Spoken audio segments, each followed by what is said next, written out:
How some carriers give you so little for your older busted phone you just end up living with it? I don't think so. Verizon lets you trade in your broken phone for a shiny new one. You break it, We upgraded. You dunk it, doggy bone it. Slam it, wham it, strawberry jam it. We upgraded. Get a 5G phone on us with select plans. Every customer, current, new, or business. Because everyone deserves better. And with plans starting at just $35, better costs less than you think.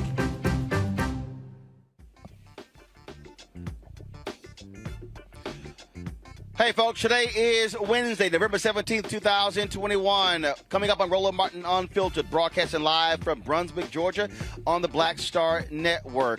The defense, they now present their case in the trial of the three white men who have been charged with for the murder of Ahmaud Arbery. We will show you what happened in court today. We'll also preview a group of 200 black pastors who will be here at this courthouse tomorrow as a show of force letting the white attorney who attacked Reverend Sharpton and Reverend Jackson that you don't mess with the black church. We'll also talk with the father of Ahmaud Arbery when we come back about this trial and what he is thinking and what he is going through. Also on today's show, Black Voters Matter protesters were arrested in the nation's capital. We'll talk with Cliff Albright, who is the co-founder of Black Voters Matter. Also, Sherrilyn Ifill, she is stepping down as head of the NAACP Legal Defense Fund. We will hear from her about why she's doing so at this time and who is going to be the new leader of the LDF, the group founded by the great Thurgood Marshall. Also, Congressman Paul Gosar of Arizona, he has been censured by the U.S. House. He's been stripped of all of his committee assignments. We'll show you what took place on Capitol Hill today. We'll also hear from him as well. Two of the men who were convicted for killing Malcolm X, they are going to be exonerated. We'll tell you about that, and we'll hear from the man who did a Netflix documentary to uncover who the real assassin was who killed Malcolm X. And why is a rich white man in Buffalo, New York, how did he rape 4 girls, but the judge gave him probation? Yeah, he clearly wasn't a brother. And also, Julius Jones is 24 hours away from being executed in Oklahoma. We have yet to hear from Governor Stitt. Will also protests all around the country took place today. Free Julius Jones rallies. We'll tell you about that as well. It is time to bring the funk on Roland Martin Unfiltered on the Black Star Network from Brunswick, Georgia. Let's go. He's got it. Whatever the miss, he's on it. Whatever it is, he's got the scoop, the fact, the find. And when it breaks, he's right on time and it's rolling. Best believe he's knowing. Putting it down from sports to news to politics. With entertainment just for kicks, he's rolling. It's on go, roll, y'all. It's Roland Martin, yeah. Rolling with Roland now. He's funk, he's fresh, he's real, the best, you know he's Roland Martin now.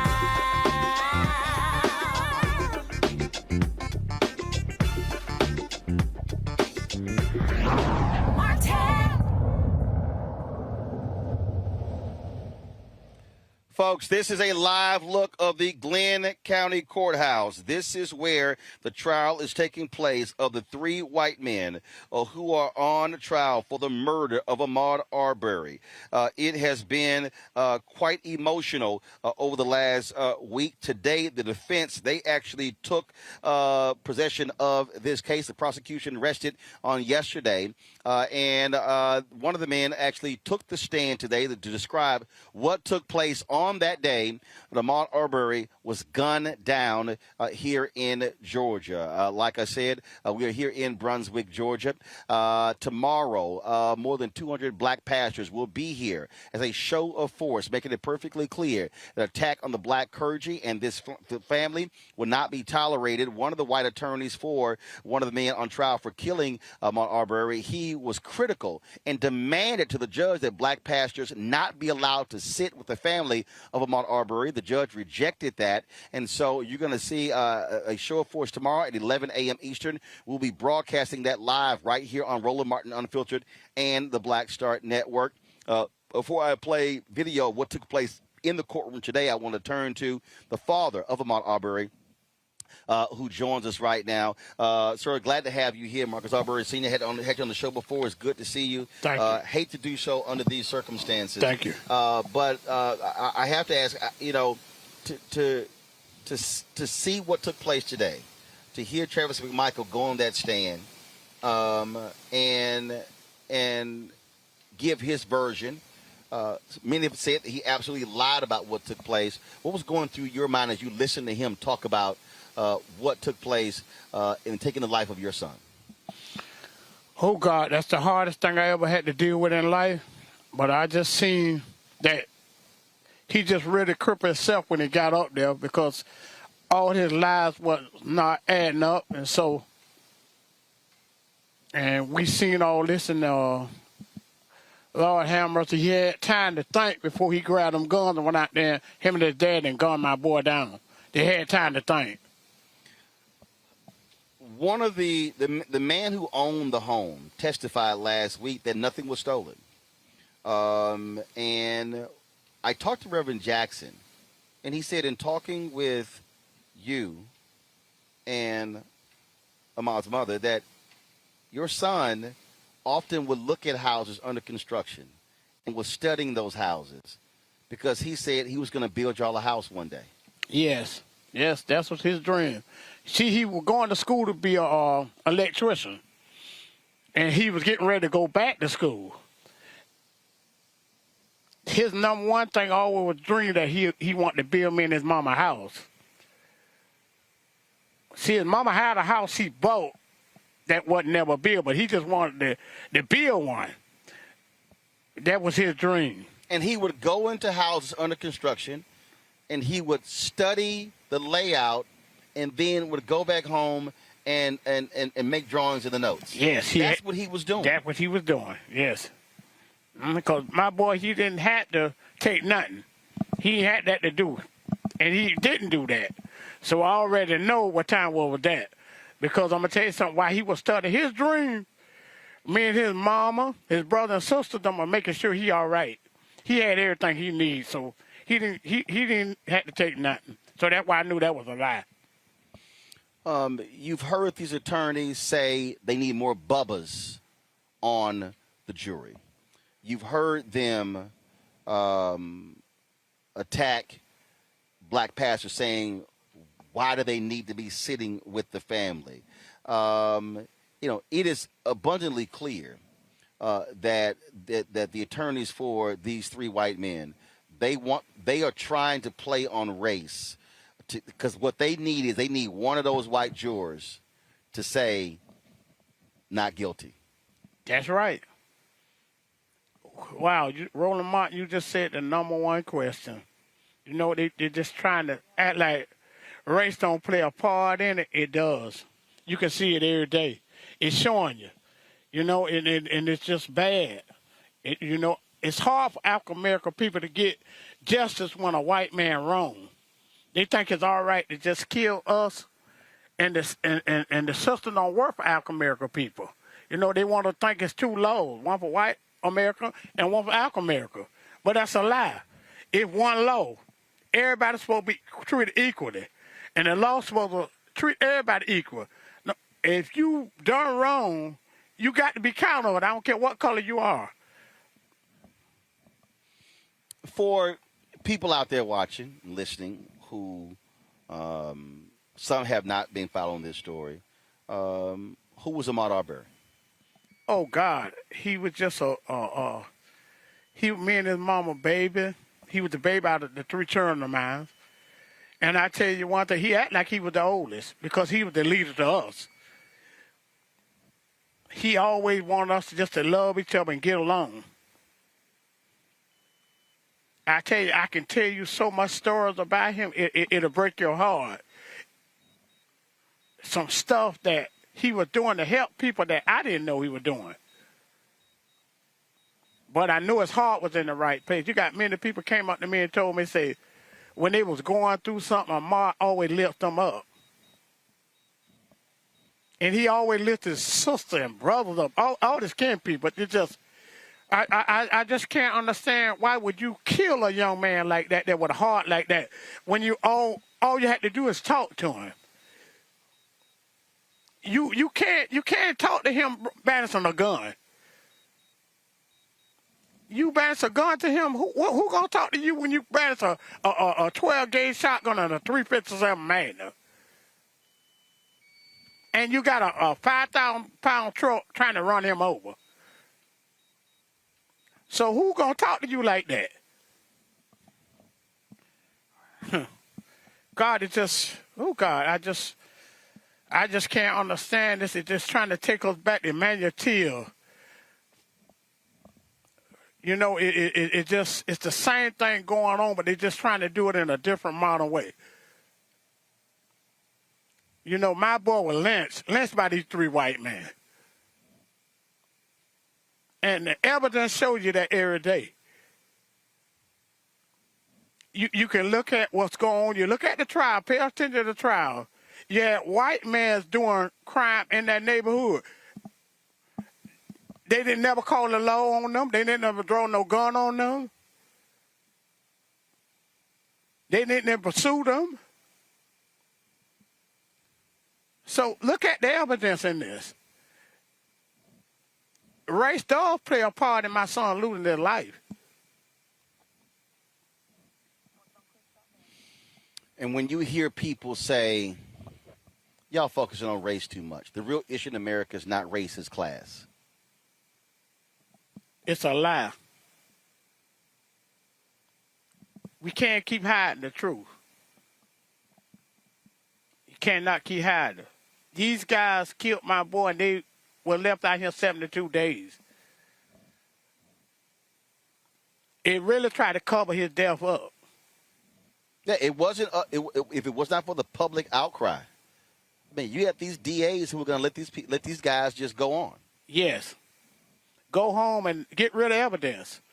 But if that a black man did a white kid like that, would have killed us on the spot. We'd been dead on the spot. We wouldn't have been able to go home or nothing. This stuff ain't right. So how in the world African American people can trust this system when they keep doing us like this?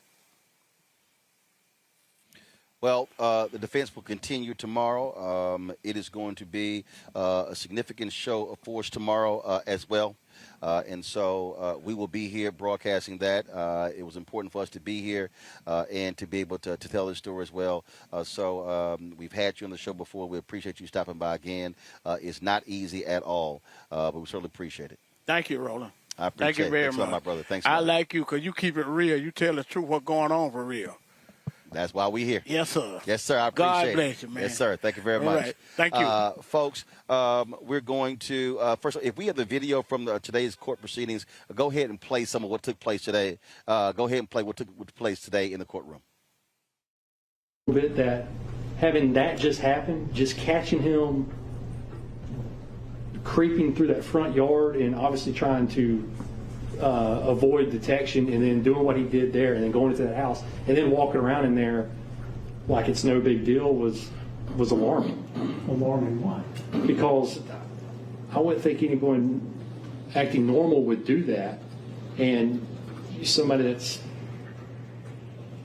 that's willing to act like they have a gun or act like that they will harm you to prevent you from asking them or doing anything there, and then go in and just acting all normal and nonchalant and never catching the guy, knowing what he's doing it just says, what's going on? He finally stops.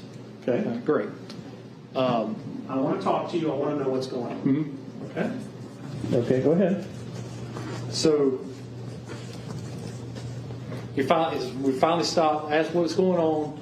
He never says anything to me. He's still looking at me angry. I'm thinking, man, this guy's, this could be volatile, you know. Let's be kind of watching here. I asked him again, hey, what happened down the road? Why are people pointing down the road? And where are you running from? He didn't say anything, and he's still kind of in the same spot he is. He's not squaring up or anything like that. He's just standing there. And I said, hey, the police are on the way. As soon as I said the police, he turned. Man, stop me. I want to talk to you. What's he doing? That's what I want to talk to you is actually what I was saying. Does he stop running at any point? No, at this point, he is still running. But I noticed that he looks very angry. He's Describe that. What do you mean? mad. It wasn't what I expected for just coming up and talking to him. It was clenched teeth, closed brow. He was mad, which made me think that something's happened. I don't know why would.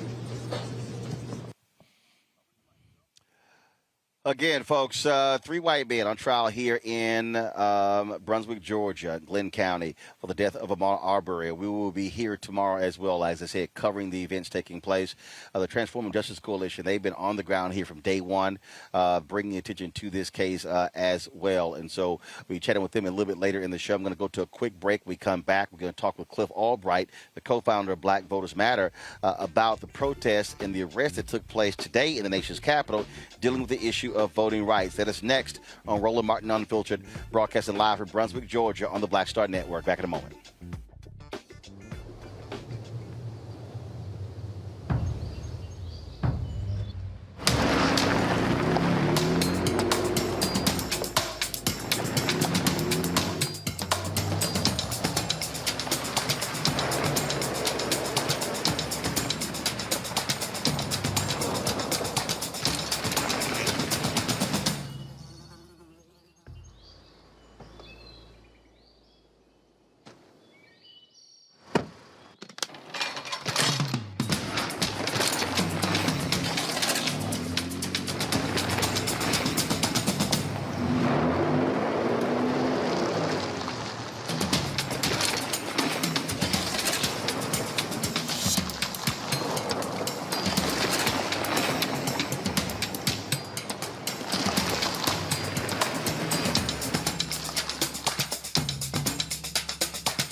Betty is saving big holiday shopping at Amazon. So now, she's free to become Bear Hug Betty.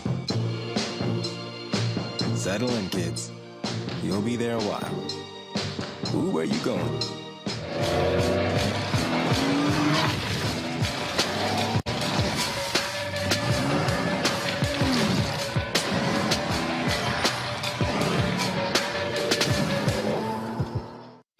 Kim Whitley. Yo, what's up? This your boy Ice Cube. Hey, yo, Peace World. What's going on? It's the Love King of R&B, Raheem Devon, and you're watching Roland Martin Unfiltered.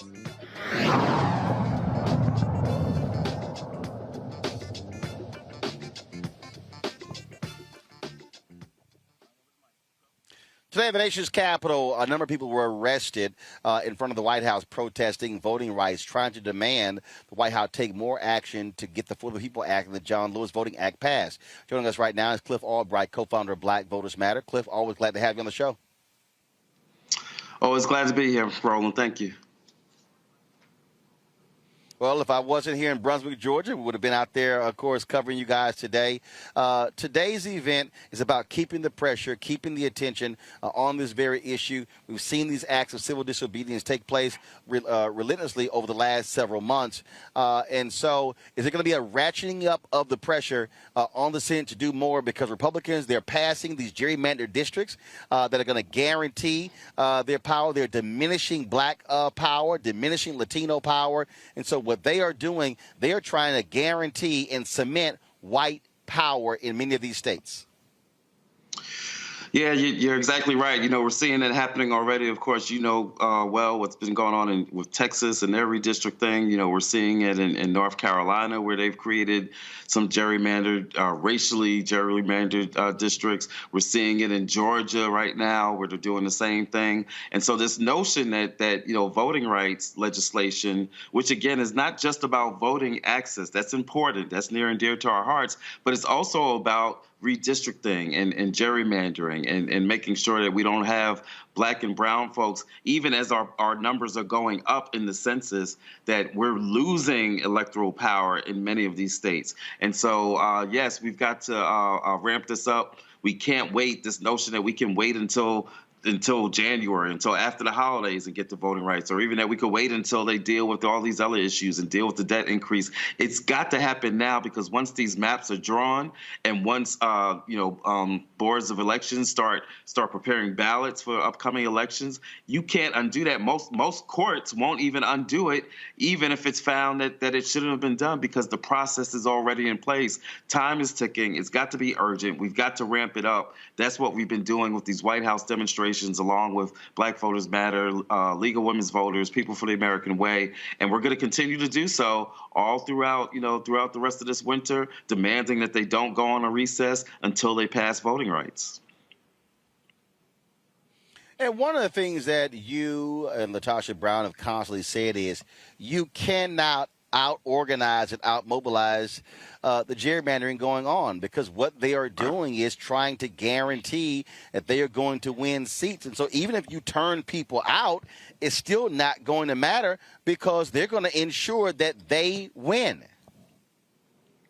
Exactly. I mean, they're literally defining the boundaries and defining the rules of the games and defining who the voters are. They are picking the voters for the elected officials that they want to see. And once they do that, no, we can't out-organize that.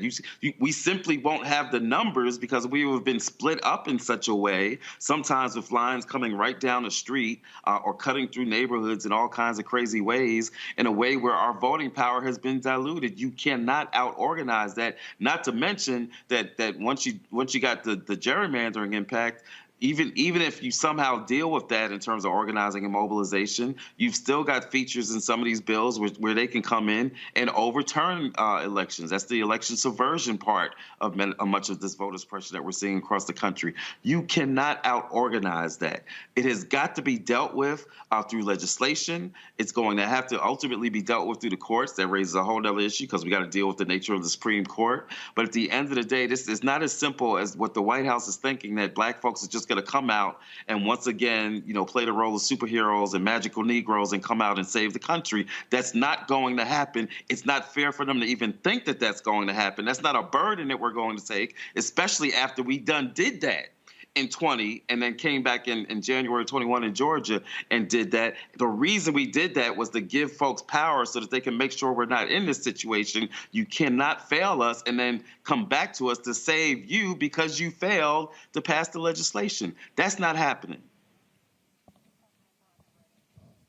So what is next? Look, bottom line is they passed the $1.2 trillion infrastructure plan. Now they're debating another bill. And so, okay, President Joe Biden, when is the full court press? Okay, Schumer, okay, Pelosi, when is the full court press? And not only that, where in the hell are all these white liberals, all these people, these other organizations? I keep seeing black people getting arrested. I keep seeing black women. I keep seeing black men. I keep seeing black organizations. Where in the hell are these progressives? Why aren't they as active? Where are these Latino organizations? Where are these Asian organizations? We're out here fighting for democracy, for voting rights, and it seems it's just us. Yeah, I will say this, two things on that. I will say this, that, these actions that we've been doing at these White House actions over the past 3 months, the coalition has grown. I said it at one of the earlier actions where I said, we're out here. I think it was 5 of us getting arrested that day. I said, tomorrow there'll be more of us, using a line from Hamilton. And sure enough, in each of the successive actions that we've done at the White House, there have been more people. Today we had over 100, I think somewhere between 120, 140 people getting arrested. It's been a diverse group. We've got a lot of different religious organizations, clergy, Jewish organizations, Catholic organizations, of course.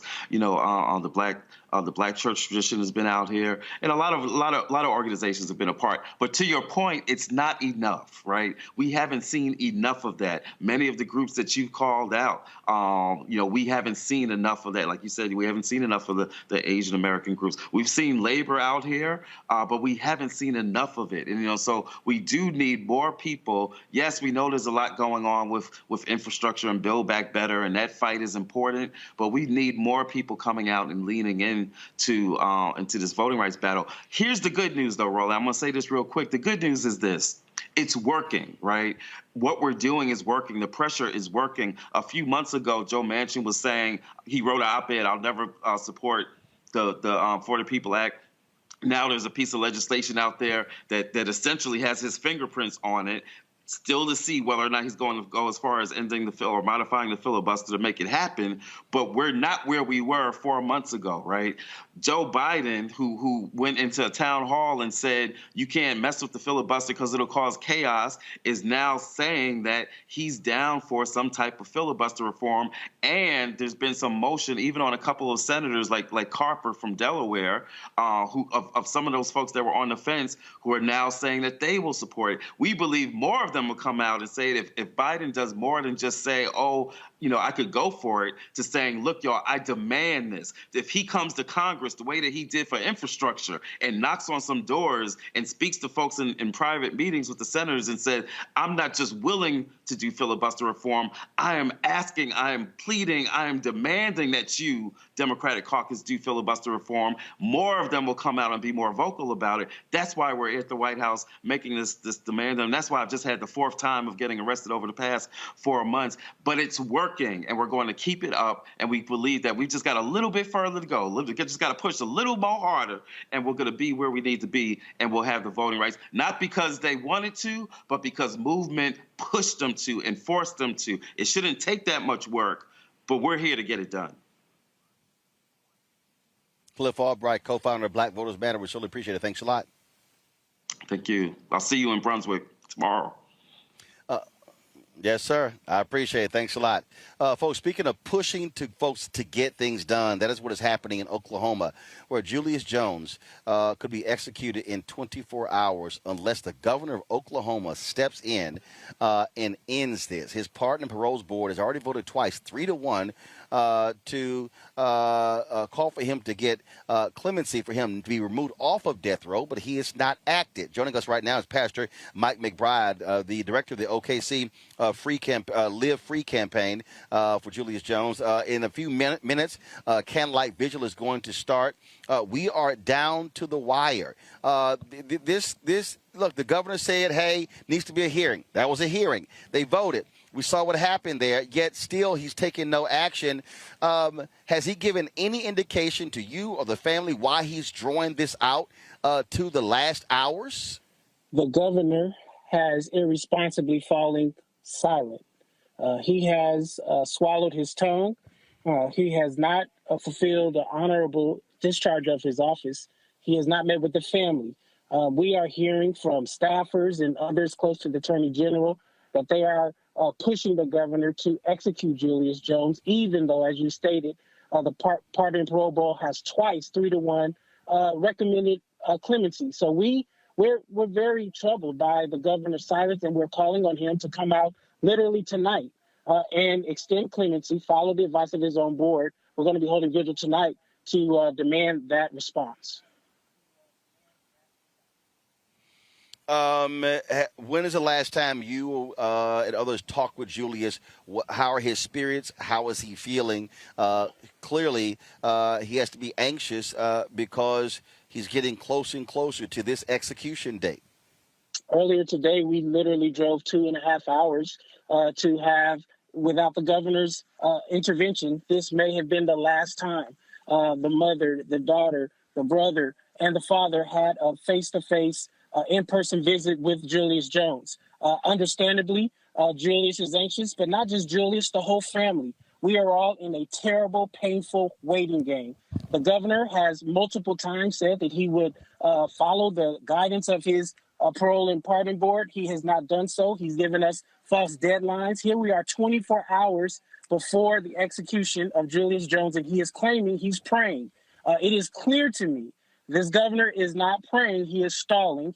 He is demonstrating himself to be a coward, quite frankly. And we're calling on the governor to show some bravery, to show some moral fortitude, and declare what his decision is and take all of us off of the hook of having to wonder all the way up into the point of a potential execution.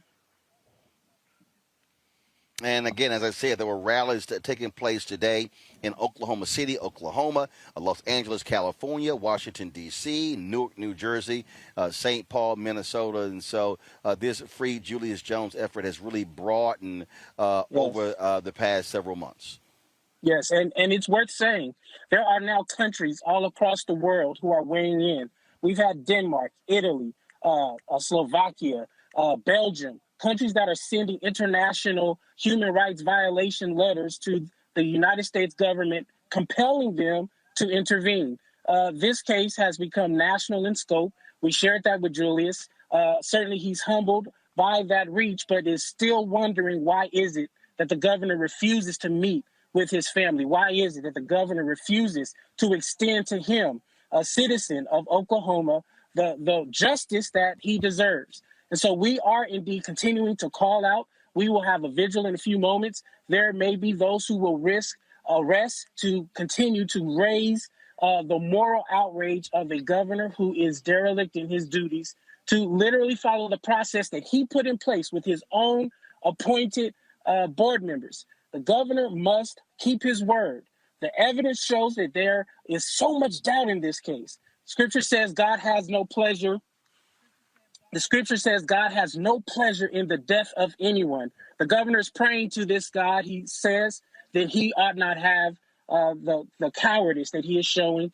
Free Julius Jones. Bring him back to his family, and let us go on with the healing process that this state so needlessly deserves. Pastor Mike McBride, we surely appreciate it, sir. Thank you so very much for joining us on Roland Martin Unfiltered. Thank you, my brother. I'm going to bring my panel now. A. Scott Bolden, former chair of the National Bar Association Political Action Committee. Monique Presley, lawyer and a crisis manager. Robert Patillo, executive director, Rainbow Push Coalition, Peachtree Street Project. Glad to have you here. Robert's a little soft. He's supposed to join me out here on the lawn in front of Glenn County Courthouse. I guess it was too chilly for him, so he retreated to his comfy hotel room. And so thank you for giving us the visual of your made-up bed, Robert. Thank you very much. Roland, don't act like I'm. Are you bragging or complaining, Roland? Just get to the question. Come on. Look, Roland, don't act like I'm just sitting next to an open window looking at the ocean on Jekyll Island or something. Yeah, he's in Brunswick. I'm just saying. I'm just saying. Matter of fact, Henry, go ahead and take a shot. We got this nice empty chair that was set up, all that hard work that was put in place to bring a headset. This is where you're supposed to be, but you're sitting in your hotel room. Fine, whatever. Let me go ahead and start with Monique. Yeah, okay, gotcha. I want to first start, Monique, with today's trial. The defense has started. Travis McMichael goes on the stand. He couldn't keep his story straight even while he was sitting up there.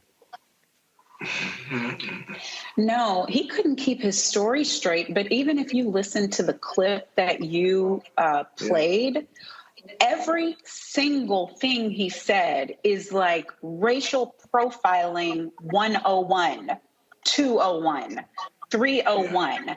He looked angry, furrowed brow, mean look on his face, suspicious walking in, trying to hide, acting like he had a weapon. I mean, it is garbage from start to finish. These are the things that, as your guest said, these are the things that have been used, unfortunately, for decades and I dare say for generations to justify the killing of Black men and women.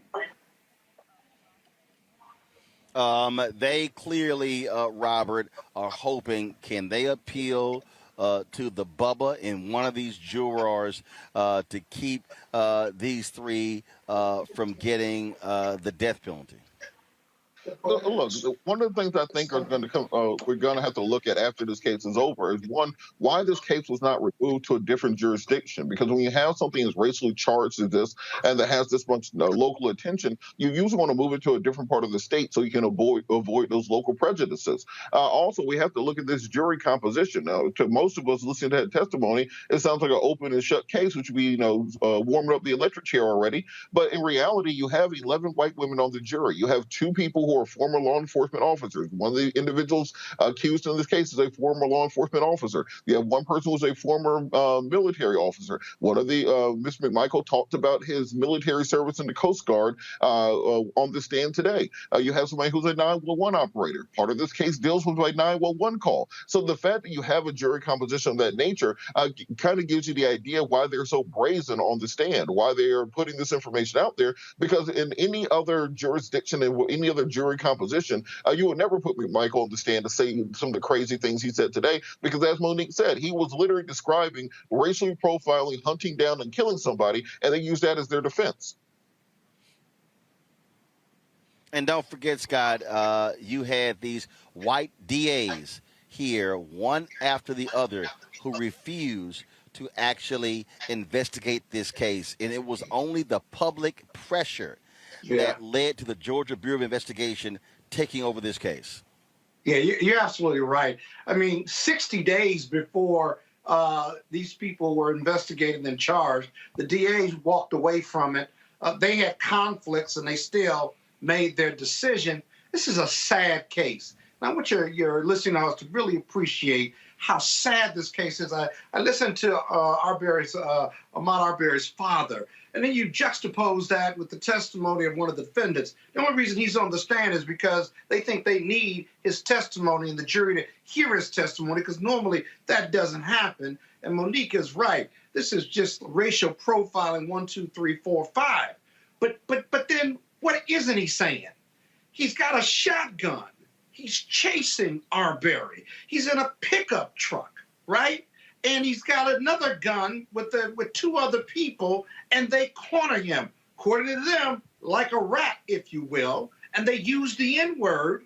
And then it's almost as if they expect him to say, okay, you got me, hands up, don't shoot. They haven't identified themselves as police officers. Oh, I'm sorry, because they're not a police officer. Oh, they want to do a citizen's arrest? Well, if it's a property crime, coupled with the racial profiling testimony, if it's a property crime, you can't even do a citizen's arrest under the old law. And so what does Arbery do? He's trapped, and what does he do? He grabs the gun, except he doesn't have the trigger. He's got the end of the gun. Guess what's going to happen then? The only person that can pull that trigger is the defendant that was on the stand. It is right for not only corruption, but right for death and a killing and a murder, which is why vigilantism in most states and all states is outlawed. It is a sad case because Arbery should be here. He was killed for running while black. And then the heartbreaking story of his father told us that he went to these houses, he studied them. He was going to build a house for his mother and father. That's not a convenient fact, because otherwise he didn't steal anything. If he was there several times, it makes all the sense in the world. And so we're down in Brunswick with this trial and this judge and these defense lawyers and a jury that is just problematic on its face. Let's hope and pray that those 12 jurors do justice, right, and ignore the nonsense that the defense is putting on the stand. We got to hope and pray for the right verdict in this trial. Barbara Arnwise, the founder of the Transformative Justice Coalition. They have been here from day one, standing with this family. Barbara, you know, the point that Robert made, in any world, people would say, this is an open and shut case. Yes. You cannot trust that being the case when you have one of these white attorneys who said, we need more Bubbas on the jury. Yes. Well, and Bubbas ain't just white men. It's also white women. That's right. And remember that this is the trial where we already had, during jury selection, one of the potential, quote, qualified jurors was, in fact, married to a white supremacist, had a husband who belonged to that group. Well, I just want people to really understand that. However, the fact that they put McMichael on the stand is that they have done a read and they realize that they're in trouble. That even with all of the white privilege and everything else, that the jurors are concerned about what has happened here. Now, will they be a whole squad jury where you had an all-white jury that convicted that police officer of serial rape and gave him, 365 years? We'll see. But will it be a jury that will nullify itself, or will it be a hung jury? We will have to find out. But I do want to say that they do recognize that they got a problem. They never would have put them on the stand unless they recognize that they have a problem, Roland. It has certainly been quite interesting. Robert, you're here with Reverend Jackson. There's going to be a major show of black preacher focus tomorrow. Yes. I don't know if they're going to be. I don't know if there are enough microphones to capture all these preachers who are going to be here tomorrow. But one of those defense attorneys when he attacked Reverend Jackson, when he attacked Reverend Sharpton, when he specifically tried to get black pastors removed. Yes. Well, he's about to see a few more show up tomorrow, Robert. Well, when I saw that clip, it was funny because I was at home in Atlanta, and as soon as that clip played, my wife started packing a bag. She said, "You're going to Brunswick," because you don't say Reverend Jackson's name. That's like saying Candyman into the mirror. You know he's going to show up. He's going to pull up on you. And so we've been to churches in Savannah this week, in Brunswick this week. We were in Jacksonville yesterday, and so it's going to be from the work that Barbara Arnwine and Transformative Justice have put in on the ground, in addition to the work that many of the other organizations have done. It's going to be a full day of events, marches, motorcades, rallies, prayer visuals. We're going to make sure that the black church is heard and that they understand that when you don't come to the South and talk bad about black preachers. I think they need to understand the power of the black church that they still have, particularly in this region and particularly in this case. It's never a wise idea, Monique, to stand up in court and say, "Well, I don't know why he here. He don't have a church here. Why he got to sit with the family?" And it's like, that's how you want to roll? Right. Yeah, and we see that more and more, don't we? They say the quiet part out loud, and they don't even recognize that what they're saying is, to quote the trial judge, reprehensible. To me, as a defense attorney, that is the real cardinal mistake that he made. He did something that caused his alienation from the trial judge who is deciding his client's fate. That is completely unacceptable. You don't say or do anything in a court of law that is going to put you in the judge's crosshairs. We've been seeing that over and over again in all of these cases in the past couple of weeks. But then to say it in such a way that, I couldn't figure out which part was screaming at me more, the lawyer in me, the preacher in me, but I called everybody I know, want to know, don't know. It didn't even matter. I'm like, all roads lead there. They're calling for black pastors. Did you hear that, y'all? They want more black pastors. So they about to, as the young folks say, blink around and find out tomorrow. But Barbara, he even pissed off. He even pissed off the other attorneys. Yes, because they were like, "Man, what the hell you doing?" Right, because in fact, one of them came out and said that it was asinine and that he couldn't join it. But listen, let's be very clear. However, when he moved for the mistrial, they all joined in. And today his rationale was once again all over the place because the first pastor that he mentioned, Reverend Baker grew up with Marcus Arbery. They have been family friends and pastors forever. So this is all about the fact that they don't like the power of the black church when we are activistic, when we stand up for justice. That's why black pastors need to be here tomorrow. That's why we're marching at 3:00 tomorrow into the community to the Ahmaud Arbery mural. And that's why Reverend Jesse Jackson, even though he is ill, as we know, has put his body on the line to fight for justice in this case. Scott. Yeah, Roland, the other thing is the comfortability. I talk about this a lot with white privilege and white folks. He was, even if he felt that way about black preachers, he felt even more comfortable saying it. And if you look at the lawyers for the defendants, they're bubbas. So you shouldn't be surprised at their white privilege and their racist statements, if you will.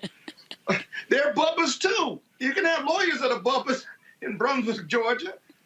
the last thing I want to say is tomorrow's going to be really, really interesting, because if you get 200 pastors down there, as many in the courtroom as you can, the prosecution is going to be cross-examining probably the defendant on the stand. And that ought to be motivation enough for the prosecution, no matter how much they don't normally cross-examine defendants. This is a simple cross, right? You take every fact he said. He was menacing. He wouldn't stop running. He was this, he was that. Okay? And you say, you didn't know whether he was angry or not. You didn't know whether he had a gun. In fact, you didn't even see a gun, did you? And you didn't even know why he was at the house. You didn't know whether anything was stolen, did you? And you go point by point by point, and he can look more stupid tomorrow than he did today on the direct examination. But the prosecutor's got to take his time and be fearless and unwind and destruct this this racist narrative and convince the jury that this is a human condition. This is humanity, that this boy ought to be alive, and he died at the hands of these two races. He's got to be fearless in his cross as well as his closing. Roland, can I add something? Barbara, yeah, go ahead. I guess not.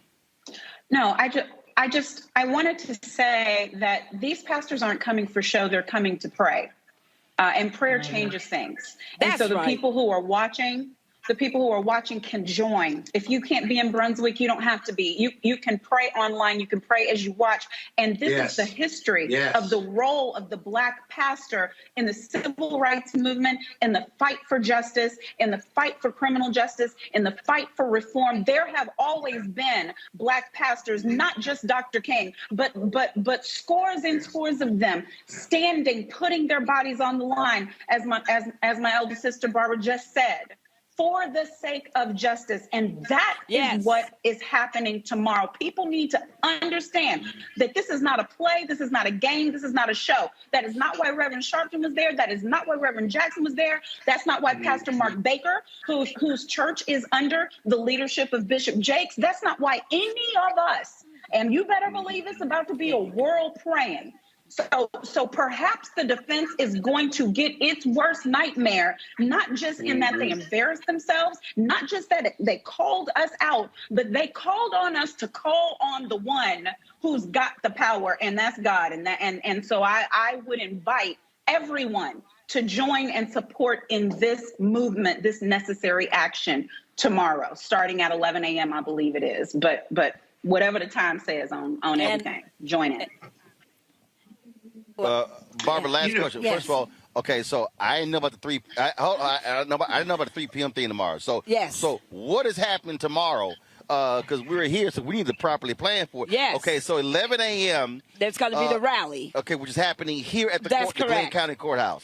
Then what's happening? At 3 o'clock p.m., we march into the community every Thursday since we've been here, since the trial started. That's going to start where? We start right here, right on 8th Street, right across from the courthouse. So across from here. Line up. Okay, you're going to line up, and then you're marching. We're going to march to the Ahmaud Arbery mural. Okay. And we're going to pray and take a knee in honor of Ahmaud's spirit and to pray for justice here. And that mural is located where? It's on Albany and G Street. Okay. And I've been there several times. And that's where he was. That's where he was shot and killed. No, that's just where his image is. Gotcha. Because he was shot and killed in Satilla Shores out in the county. Gotcha. But what I want people to understand is that they've been trying to get rid of us, Roland, since we've been here. This is like the 7th or 8th motion they made. Yeah. And they mention y'all in court. Oh, they always do, because they hate the fact that they're not accustomed to Black activism.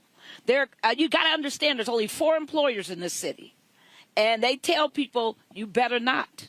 You better not show up. You better not vote. You better not be active. So there is a problem. But one thing that's happened is that the community's just showing up now. And they're showing out, and it's shocking them, because they realize that there's some real fundamental transformational politics happening here.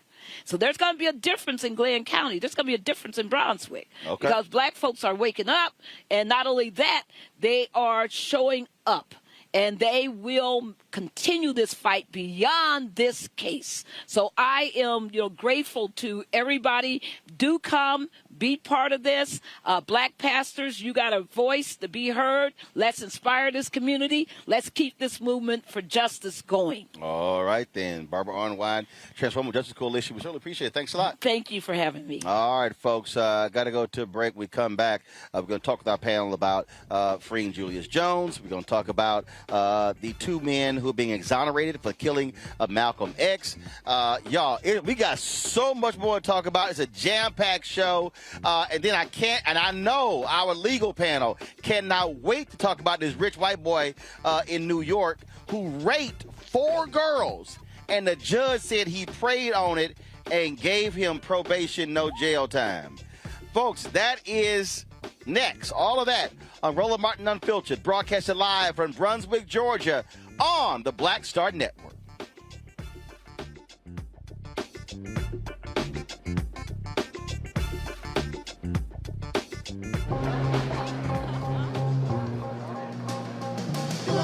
Are the stars out tonight?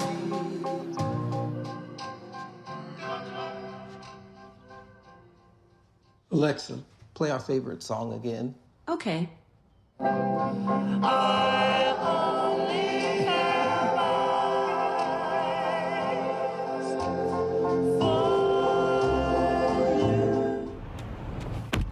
Oh, that spin class was brutal. Well, you can try using the Buick's massaging seat. Ooh, yeah, that's nice. Can I use Apple CarPlay to put some music on? Sure. It's wireless. Pick something we all like. Okay, hold on. What's your Buick's Wi-Fi password? Buick Envision 2021. Oh, you should pick something stronger. That's really predictable. That's a really tight spot. Don't worry. I used to hate parallel parking. Me too. Hey. Really outdid yourself. Yes, we did. The all-new Buick Envision, an SUV built around you, all of you. Something that's gonna put you in that. You gonna remember this. Yeah, we was on tour, so Brian wanted to be the headliner. Now your headliner was New Edition, so we're like, okay, you want to be the headliner? No problem. Since you think you big, you that big and bad, okay? Yeah. And I'll never forget one night we, 2 of the guys, the driver got lost. I think it was Westbury we were playing, and I'll never forget. They asked him if he didn't mind going on first, and we would close out. And they came back and said, no. I'll give him his prop. He took it like a man. It was rough out there. By the time he would come out, you could hear echoes. Wow. Once upon a time, there lived a princess with really long hair who was waiting for a prince to come save her. But really, who has time for that? Let's go. Feeling myself. I'm feeling She ordered herself a ladder with Prime one-day delivery, and she was out of there. I want some hood girls looking back at it and a good girl in my tax bracket. Now, her hairdressing empire is killing it. And the prince, well, who cares? Prime changes everything.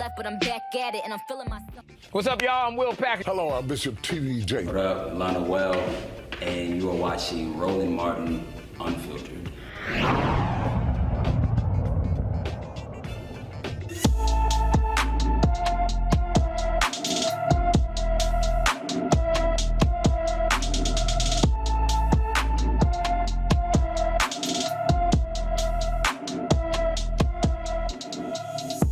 All right, folks, welcome back to Roland Martin Unfiltered. We, of course, focus all the time on black and missing folks who, again, they don't get the same level of attention as so many other stories. This is Carmen Barrett. She's been missing from Baltimore since August 17th, 2021. The 14-year-old is approximately 5 feet 3 inches tall, weighs 150 pounds, with brown hair and dark brown eyes. If you have any information on Carmen Barrett, please contact the Baltimore City Police Department at 443-396-2488, 443-396-2488. All right, folks, I can't wait to deal with this with my legal panel. I came across this story. It is out of upstate New York, where a confessed rapist has received probation because the judge determined it would be inappropriate to send him to prison. Christopher Belter Jr. pled guilty to third-degree rape and attempted first-degree sexual abuse, along with 2 counts of second-degree sexual abuse. He sexually assaulted 4 teenage girls, yet Judge Matthew J. Murphy III placed Belter on probation for 8 years. Now, Belter also has to register as a sex offender. Attorneys for the victims claim Belter's white privilege and wealth attributed to his light punishment. Now, the judge said that him having a registered sex offender would hang over his life, and he would have to deal with that reality. And Robert, the judge said he prayed on this decision. This story is so crazy. Hold up, I gotta further unpack it. The story is so crazy because they had these parties at his home. His parents were participant, supplying the girls with alcohol and marijuana. They also go on trial, and they said that this home was like the party house. He raped one girl, and she said she looked at the leaves to take her mind off of it. So this wasn't like a guy who fondled a girl's breast. That is still grossly inappropriate. No, he raped, sexually assaulted 4 girls, and the judge said, "Now, you shouldn't go to jail."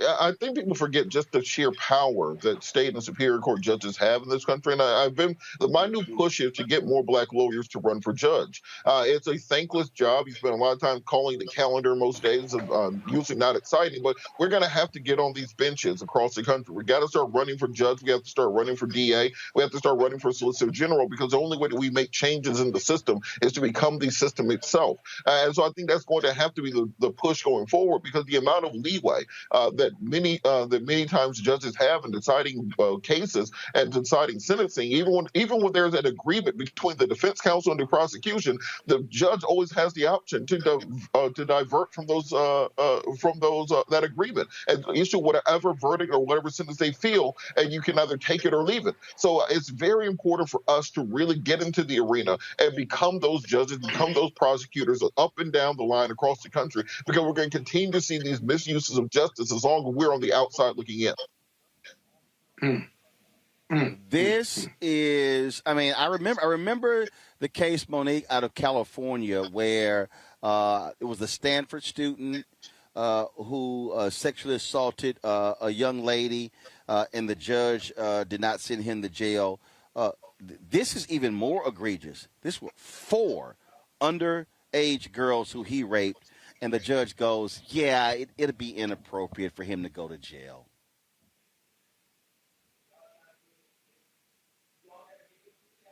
She's frozen. Monique there? All right, we'll get her shot straight. Scott, go ahead.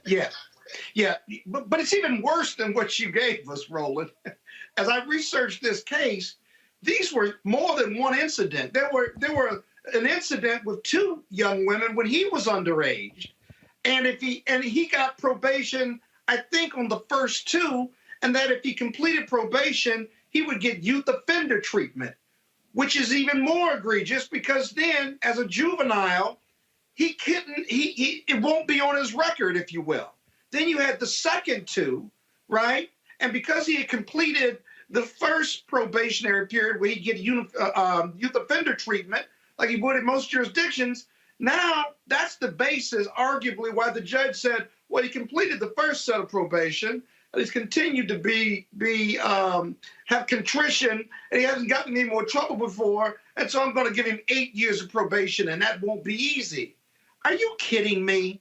That is an outrageous determination. And if he were black, the tropes of Mandingo warriors sleeping with these young white girls, they would have thrown the book at him. Look at Jimmy Gardner. He played for the Chicago Cubs in West Virginia. Alleged sexually assaulted 2 white women. He got 70+ years as a first offender. I don't care where this jurisdiction is. It would have been different for black people, and it just burns you up. It's offensive, actually, to our criminal justice system. And there's no way for it to appeal the sentencing, if you will, by the government. And so I think my colleague is right about getting more black judges. But how about this? How about just better judges, period, right? Who have a sense of justice and fairness and equality. Monique, one of the attorneys for the victim, said when it happened, she raced into the bathroom and just threw up. She could not believe what this judge said and did. Right, but I mean, I'm just not surprised. It's unfortunate, the imbalance in the system, but we find that imbalance both ways. I dropped off, so I couldn't hear what one of my colleagues said, but what we also find is that the type of leniency and the type of use of judicial discretion that sometimes should be given in these cases is not given when it is black and brown people.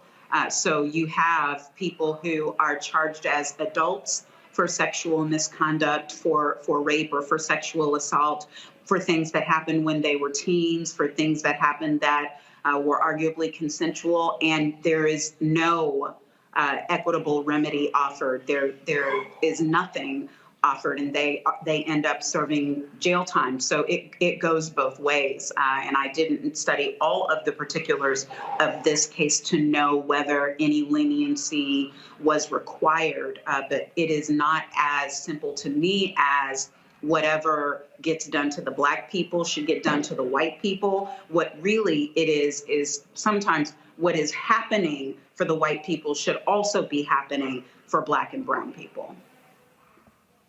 Well, Monique, I talked about I talked so about youth offender treatment earlier in the case, and so there was some of that going on.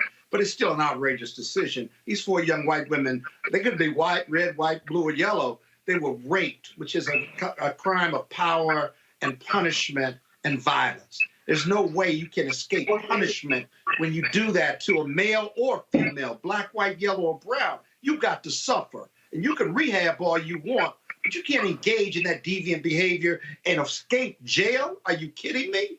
Bubba should be waiting for him right now. He should be.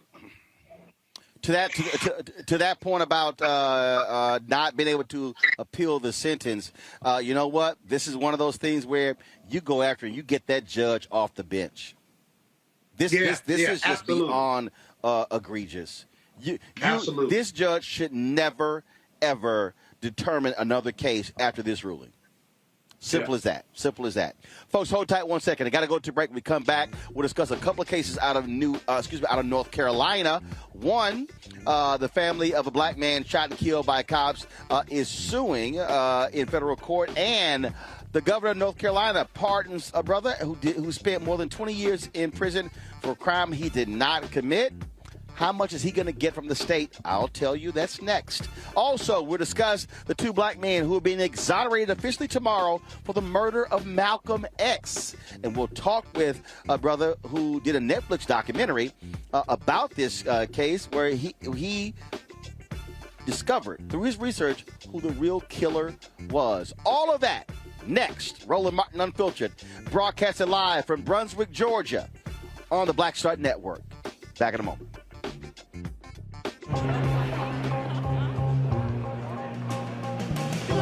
Are the stars out tonight?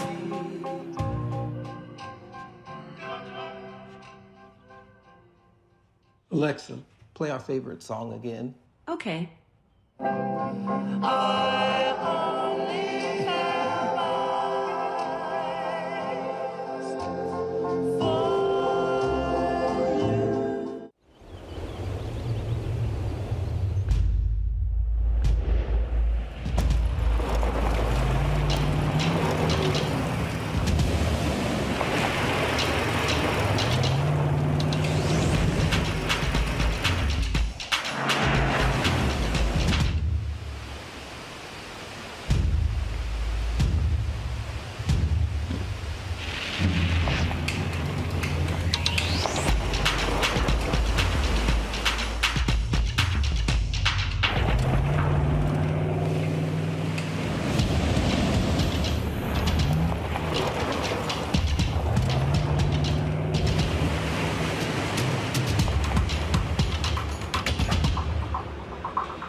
Maureen is saving big holiday shopping at Amazon, so now she's free to become Maureen the Merrier. Food is her love language, and she really loves her grandson. Like, really loves. Hello, I'm Bishop T.D.J. Hi, y'all doing? It's your favorite funny girl, Amanda Seals. Hi, I'm Anthony Brown from Anthony Brown and Group Therapy. What up, Lana Well, and you are watching Roland Martin Unfiltered.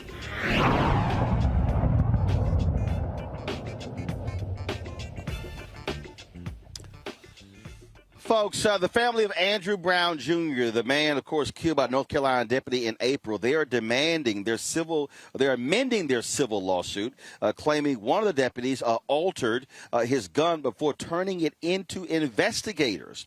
Officers attempted to arrest Brown and execute a search warrant for drug-related crimes when they shot Brown as he was trying to flee. Investigator Daniel Meads was one of the several officers who shot Brown. After the shooting, he removed the remaining bullets from his gun. Meads says he was stressing out about how many times he fired his weapon at Brown's vehicle. The family, they're suing in federal court for $30 million. Now, still in North Carolina, Governor Roy Cooper finally, after intense pressure, pardoned a black man who spent 24 years behind bars for a murder that he long said he did not commit. The pardon allows Dante Sharp to apply for $50,000 a year, up to $750,000 for his wrongful conviction. In 1995, Sharp received a life sentence for first-degree murder. He was released from prison in 2019 after a medical examiner testified that the state's theory of the shooting was not medically or scientifically possible, and the state decided against pursuing a retrial. That case there, the thing that was amazing about this, that was in 2019, Robert. People like Reverend Dr. William J. Barber and others, they were on this Democratic governor saying, you have got to step up and give this man a pardon. It was protest. It was pressure. And so even when you have a, again, so-called ally, they had to force Cooper to do this. You're absolutely right. And back to our discussion earlier about the power of the black church and this question about activism and the black pastors, this is why it is important that sometimes it takes clergy to rally people, to bring together that ecumenical spirit and the power of the pulpit to really bring these folks to account. And we cannot simply allow folks to come to our communities for election time and then abandon us when it's time to actually govern and do things that are in the interest of African Americans.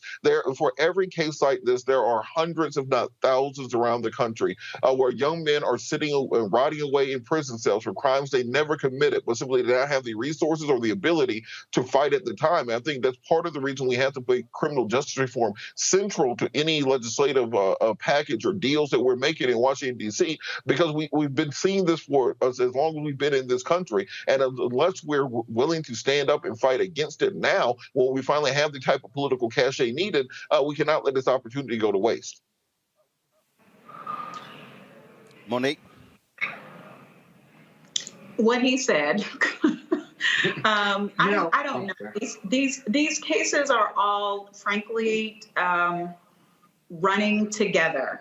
And we, as Robert said, we need holistic solutions. One of the concerns that I often have, and it's not whether it's Julius Jones or Ahmaud Arbery, or whether it's Trayvon Martin or Mike Brown, or whether it's Joshua Feast, or whatever the case may be. The difficulty is that the case-by-case individual solutions do not provide global fixes for problems that will continue to occur over and over again. So our solutions have to be pointed in other directions while we leave it to the attorneys to do their individual work. But Roland, it's beyond that. And I've done a lot of work in this space. The reality is there's a second injustice. Once these men and women are exonerated, right? That's the first fight. The second fight is the civil injustice of many states that cap or limit the amount of funds you can recover to make them whole. And many times those caps cannot compensate someone who's been wrongfully imprisoned, wrongfully incarcerated, and wrongfully arrested for 24 years, 20 years, 30 years. And it's an archaic system in many southern jurisdictions and some northern jurisdictions, whereby it's a state program or a state statute, but they all have caps on it to protect the state from massive payouts, even though they're the state bad actors. And so when we talk about criminal justice reform, we cannot forget about all of these returning citizens who have been absolved because of DNA or because of hard work by their lawyers, and then the second fight begins to make them whole. And I got to tell you, there's no consistency to it. It's underfunded, if you will, and then others are sufficient, but few are sufficient. We got to take a look at it. The more people get out of jail because of DNA and what have you, the more we've got to figure out how to properly compensate them, because the current state statutes are woefully inadequate. It is certainly unfortunate. Again, that brother, and most he can get $750,000. 24 years of his life spent in prison for a crime he didn't commit, and the most he can get is $50,000 a year. All right, folks, hold a second. We come back. We're going to talk about two black men being exonerated for the murder of Malcolm X. Unfortunately, one of them passed away several years ago. And so we'll tell you about this story. It is one that a lot of people never believed as to who was behind the murder of Malcolm X, and also how the feds withheld evidence, withheld critical information, and we'll explain it all to you. That's next. Roland Martin Unfiltered, broadcasted live from Brunswick, Georgia, on the Black Star Network. Don't forget to support what we do by downloading our Black Star Network app. Folks, again, we are here. We're on the ground. We're not just sitting here in studio. And so we want you to download the app. All platforms, Apple, Android, Roku, Amazon Fire, Samsung, Xbox, all of those platforms. So please support us. And again, the dollars that you give to support us allow us to travel here, to be able to broadcast not just this show, but tomorrow, the pastors' event at 11 a.m. We're going to be doing the community rally at 3 p.m. and then do the show at 6 p.m. We want you folks to support us. Cash App, $RM Unfiltered. PayPal is R Martin Unfiltered. Venmo is RM Unfiltered. Zelle is Roland@RolandSMartin.com. Roland@RolandMartinUnfiltered.com. We've had some of the people who are supporters of the show who have been here meeting, greeting us, taking pictures, and we appreciate them standing with us since we launched this show 3 years ago. And more from Brunswick next. Are the stars out tonight?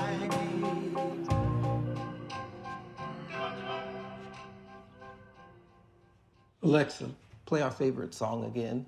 Okay. I only have eyes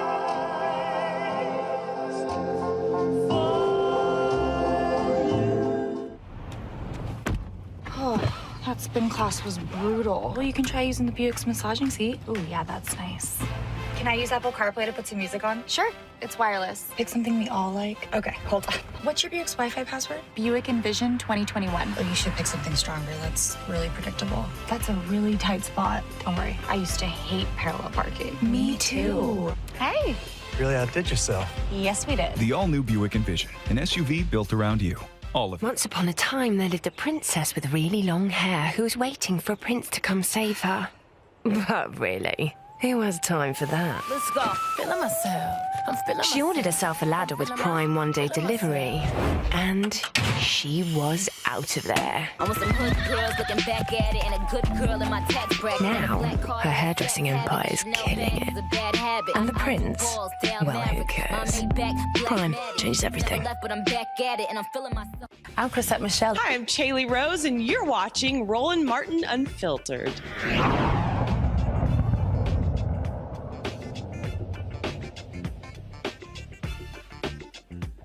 All right, folks, welcome back to Roland Martin Unfiltered here on the Black Star Network. So many of us know about the assassination of Malcolm X in the Audubon Ballroom.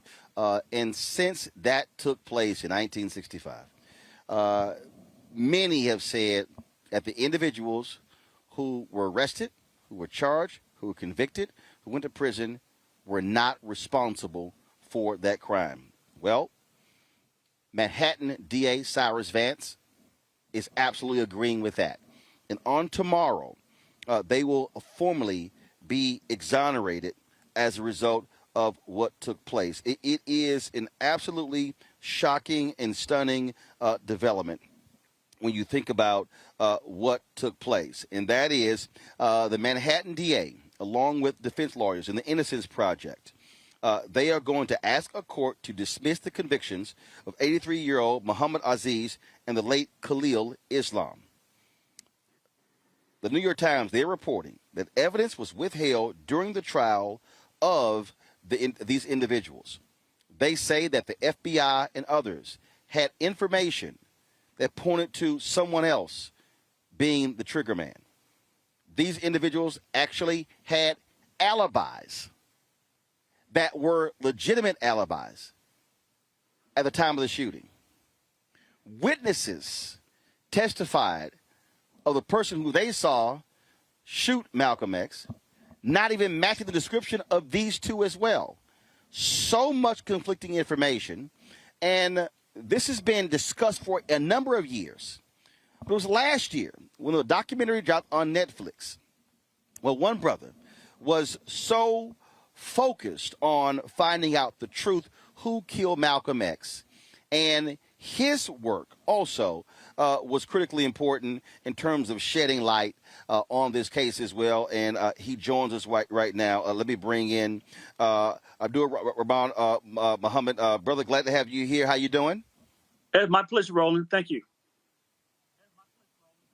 So for people who, again, who may have seen the newsreels and heard about the story, lay out for folks what their version of what happened and what was described, and now what we're seeing about these undercover cops who were in the ballroom who no one even knew existed, and how that information was being withheld.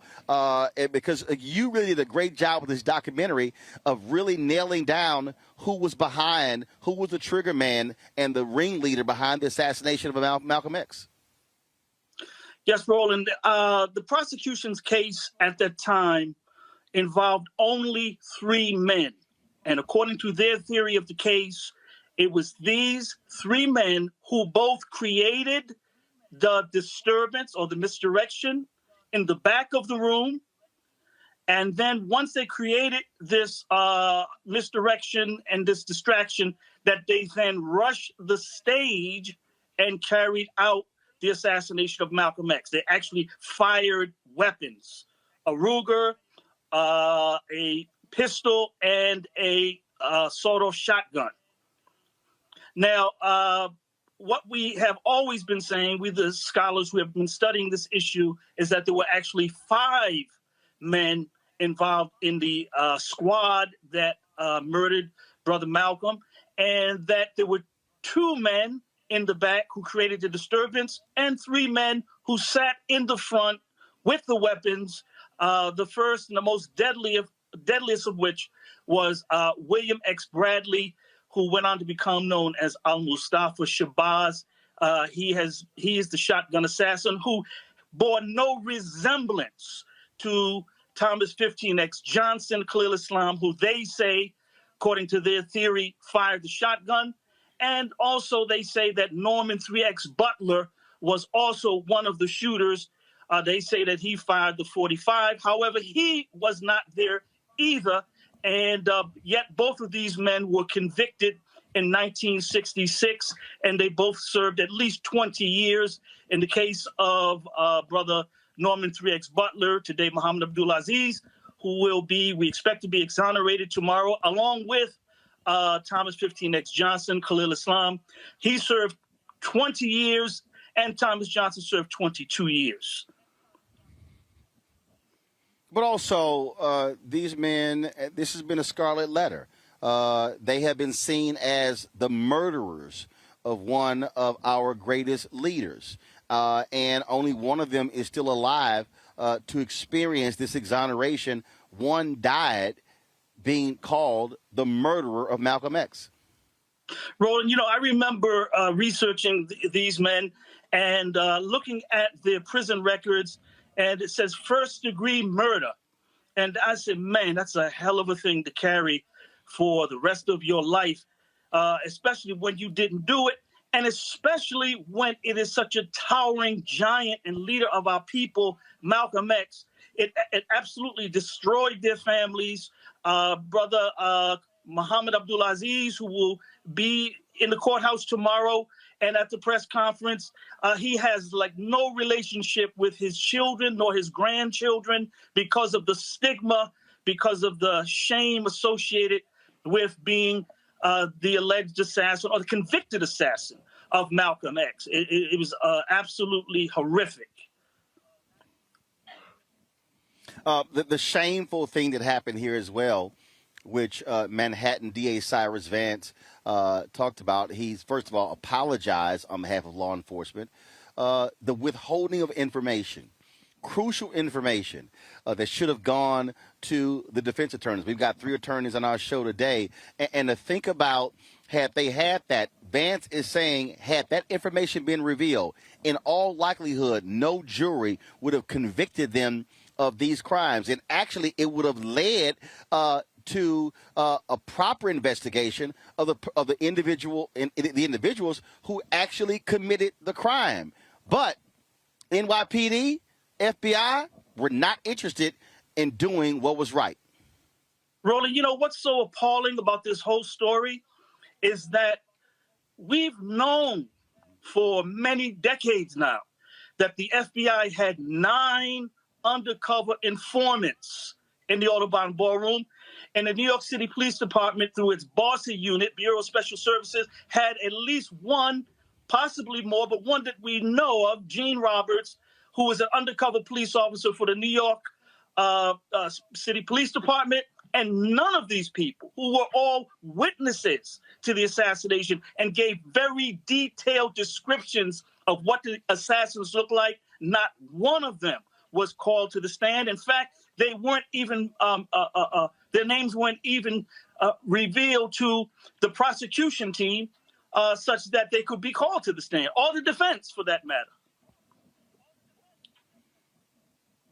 It is absolutely shocking and stunning. It goes to show you how deep COINTELPRO was, how the NYPD and the FBI despised Malcolm X, and frankly, they clearly were happy to see him no longer walking on this earth. Why did this gnaw at you? And how long did you pursue this effort to try to get at the truth of what happened on that fateful day, the Audubon Ballroom? Roland, this question has always bothered me from my earliest days as a freshman at Howard University, where I first was exposed to the story when one of the convicted assassins, Talmadge Hayer, was doing interviews with Tony Brown and Gil Noble and others, trying to get these 2 brothers exonerated. This goes back, 40 years when I first was exposed to it. And it just, it begged for attention. It was a story and a case that could not be denied. And it just needed someone to actually care about it and carry it to the end.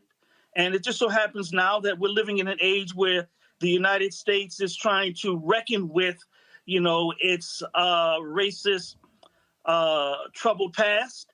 And it just happens that we're living in that era now where it's not as dangerous to deal with this type of material. So, I'm happy for the brother Muhammad Abdulaziz tomorrow, who will be exonerated, and brother Khalil Islam. However, it's a bittersweet victory because no one can give him back the 20 years that were taken from his life. No one can restore to him the relationship with his family and his grandchildren. And it's just a really a sad and a disturbing story. And for those who saw the Netflix documentary, you uncovered, if you will, the individual who many believe was behind it. and this person ended up being a prominent figure in New Jersey, if I'm correct, and has since passed away. That's correct. Living something of an open secret.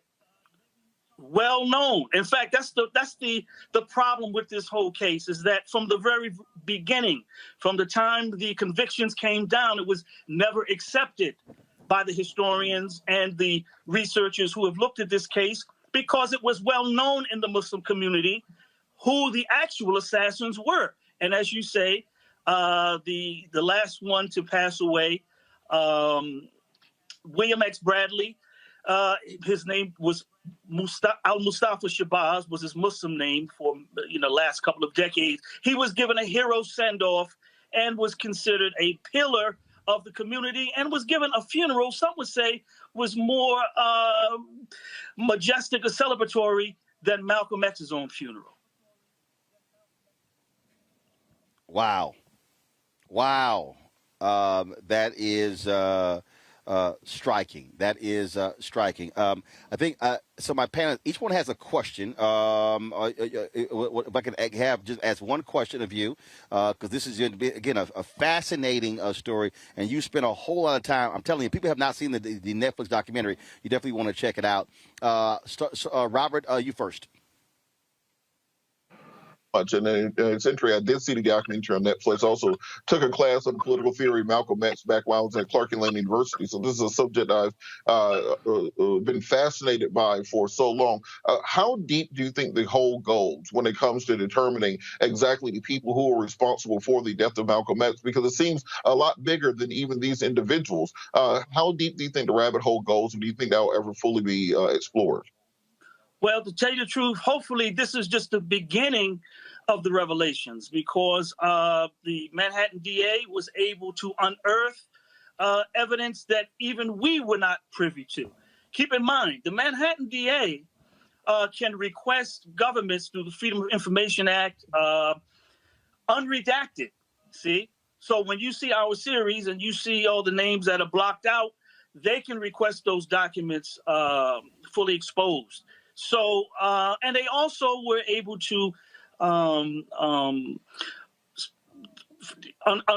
detect other evidence that was not privy to us, and we're going to see. We know for a fact that the COINTELPRO, the counterintelligence program of J. Edgar Hoover, that there were at least 3 high-level FBI informants in the top leadership of the Nation of Islam in the middle of the 1960s.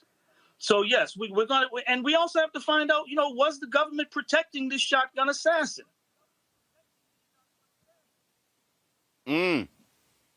Monique. Yes, I was just wondering what, if any, reaction there's been from the Shabazz family. Well, because the story is just breaking today, I have not had an opportunity to speak to. I normally speak to Sister Ilyasa Shabazz, and I have not had an opportunity. I mean, the story is just like literally breaking, as we speak, and I have not been able to find out what her thinking is about it today.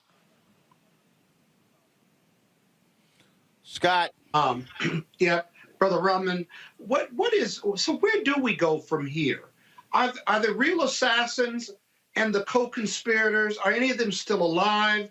Are we demanding that the Manhattan DA's office do more? Is this an ongoing investigation? Will anyone, who's alive be held culpable for his assassination or not, in your opinion? Well, I think now it's just an issue of trying to just determine what exactly happened and how deep our government, if at all, was involved in the assassination of Malcolm X. What role did they play? Were they merely instigators and stoking hatred and vitriol against Malcolm in the Nation of Islam, or did it go further? To the point of actually, recruiting assassins to carry this out. I mean, these are the kind of questions that we would like to interrogate the government on, But this is a political question. It requires political power. It requires a voice, and this is the reason why it's taken so long to get to the bottom of this thing. To the extent to which we have already in the series, is because there just was no political will to do it. There was no advocate for these brothers. They were just forgotten and locked away. To work with the DA's office in Manhattan. Alvin Bragg is going to be the new DA and an African-American brother. And I hope that you continue to press the issue. We all need to press the issue because this is bittersweet because there's still a lot of unanswered questions as well. Well, let me share this with you.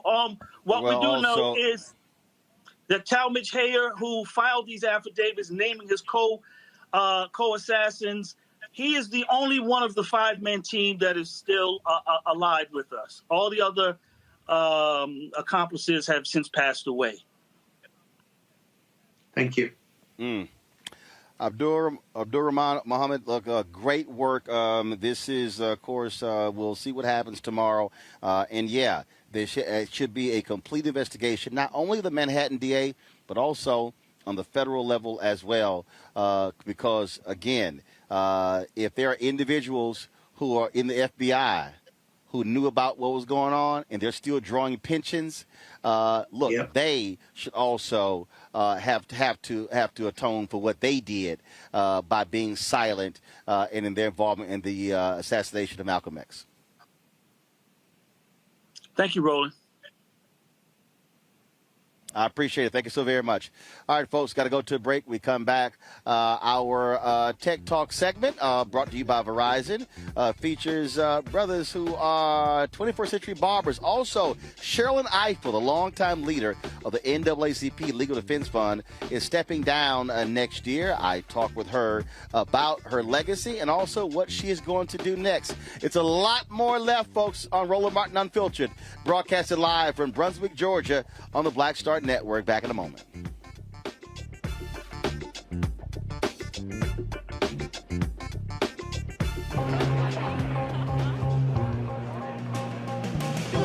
Are the stars out tonight?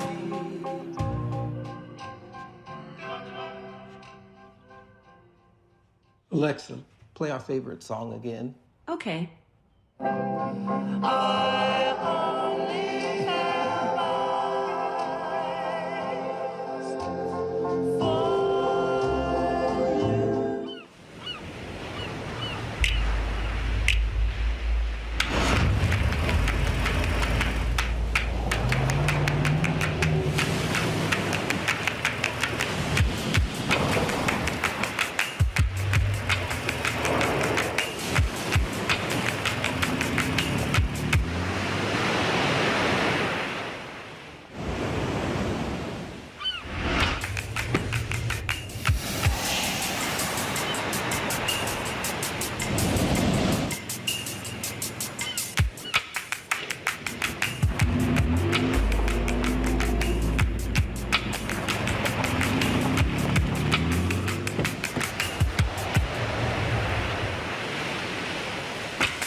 Maureen is saving big holiday shopping at Amazon. So now she's free to become Maureen the Merrier. Food is her love language, and she really loves her grandson. Like, really loves. You know how some carriers give you so little for your older busted phone you just end up living with it? I don't think so. Verizon lets you trade in your broken phone for a shiny new one. You break it, we upgrade it. You dunk it, doggy bone it, slam it, wham it, strawberry jam it, we upgrade it. Get a 5G phone on us with select plans. Every customer, current, new, or business. Because everyone deserves better. And with plans starting at just $35, better costs less than you think.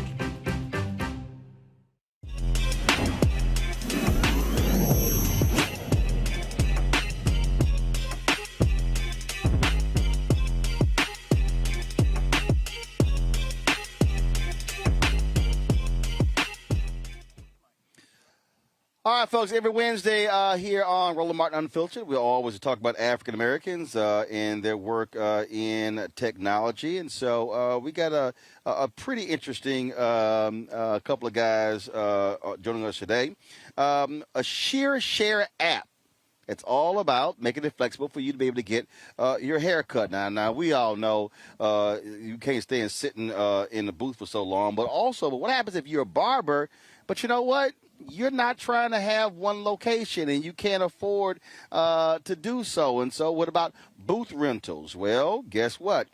Stylists can use the space for how many days they need without being tied down to monthly or weekly booth rent. The app launched in 2017 is in more than 800 cities. Joining us right now, the co-founders, husband and wife, Dr. Ty and Courtney Caldwell. How y'all doing? How you doing, Roland? Hey, Roland. So happy to be here. So basically, are y'all the WeWork for barbers and stylists? Well, I love that. You know, people have actually nicknamed us Hair B&B, and so we prefer them. Okay, all right, Hair B&B. I like that. That's a good one. I mean, this is look. My barber Dave in D.C. Him and his wife, they had a shop for a very long time, and then finally, when the pandemic hit, Dave was like, forget that, got rid of his shop, and he started just doing house calls because he said it didn't make sense, me paying that monthly rent locked into a lease. He said where my customers are far more transient, and it's just easier for me if I have, a regular set. I could just go to them or being able to utilize a location that y'all are able to provide. That's right. I mean, it's that simple. People use us, and when I say people, that's hairstylists, that's barbers, that's nail technicians, that's makeup artists, that's braiders, that's estheticians, microblading artists. They all use the Share app to be able to access affordable, flexible space to work when and where they need it. They are tired of having to be locked into those long-term contracts, as you mentioned.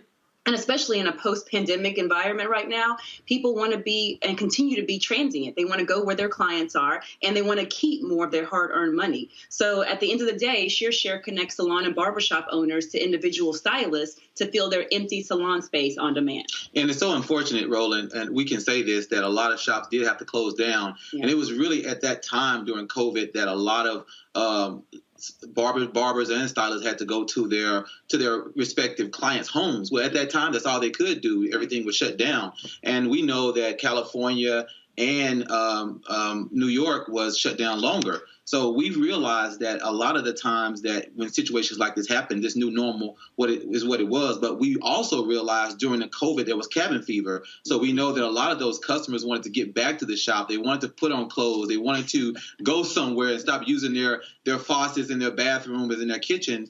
And so we realized that at the end of the day, they want to get back to the place that they were classically trained. Right. Being in this industry for almost 30 years like myself and being a salon and barbershop owner for over 2 decades, I realized the importance of being in a place where I'm classically trained, where I have the right lighting, I have a swivel chair, I have my barber chair, I have my mirror. That mirror, believe it or not, is better than your eyesight when it comes to really getting that cut fresh the way we want to give it. But also just being around just our family, like-minded individuals that we can constantly learn from and continue to be around. But it gives us the opportunity to get back to doing what we really, really love to do. And I'm just glad that, we had a problem within ourselves to try to solve this for the rest of the industry, because we know that high level wise, space to rent is probably one of the highest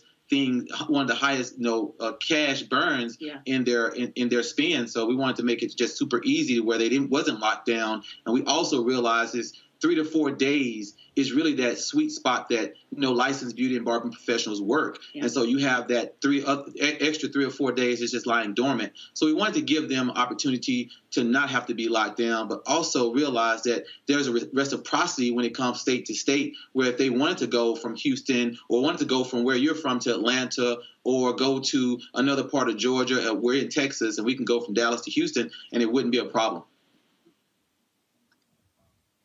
All right, questions from my panel. Scott, you don't have a use of a barber, but go ahead. I was about to say the same thing about you, Roland. I think I've got more hair than you, and I'm more handsome than you. But let me get to my question. I can guarantee you do not have more hair than me. I just don't have a process. I don't straighten my hair. It's just natural. You don't have, hold up. You don't have, you ain't got more hair on top of your head and on your face. You better ask your question. Don't get embarrassed. Hey, brother and sister, let me ask you this. As entrepreneurs, I'm sure this is super helpful. What's the customer's response to this app and to your clients who use this app?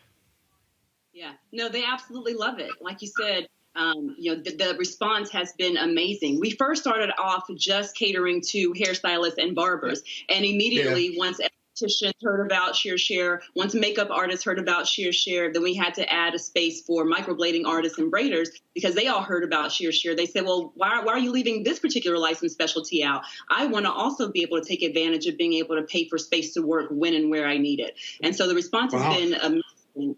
Right. I mean, there's no way that we could have grown to over 800 cities now if the demand wasn't there. Oh, thank you. Monique.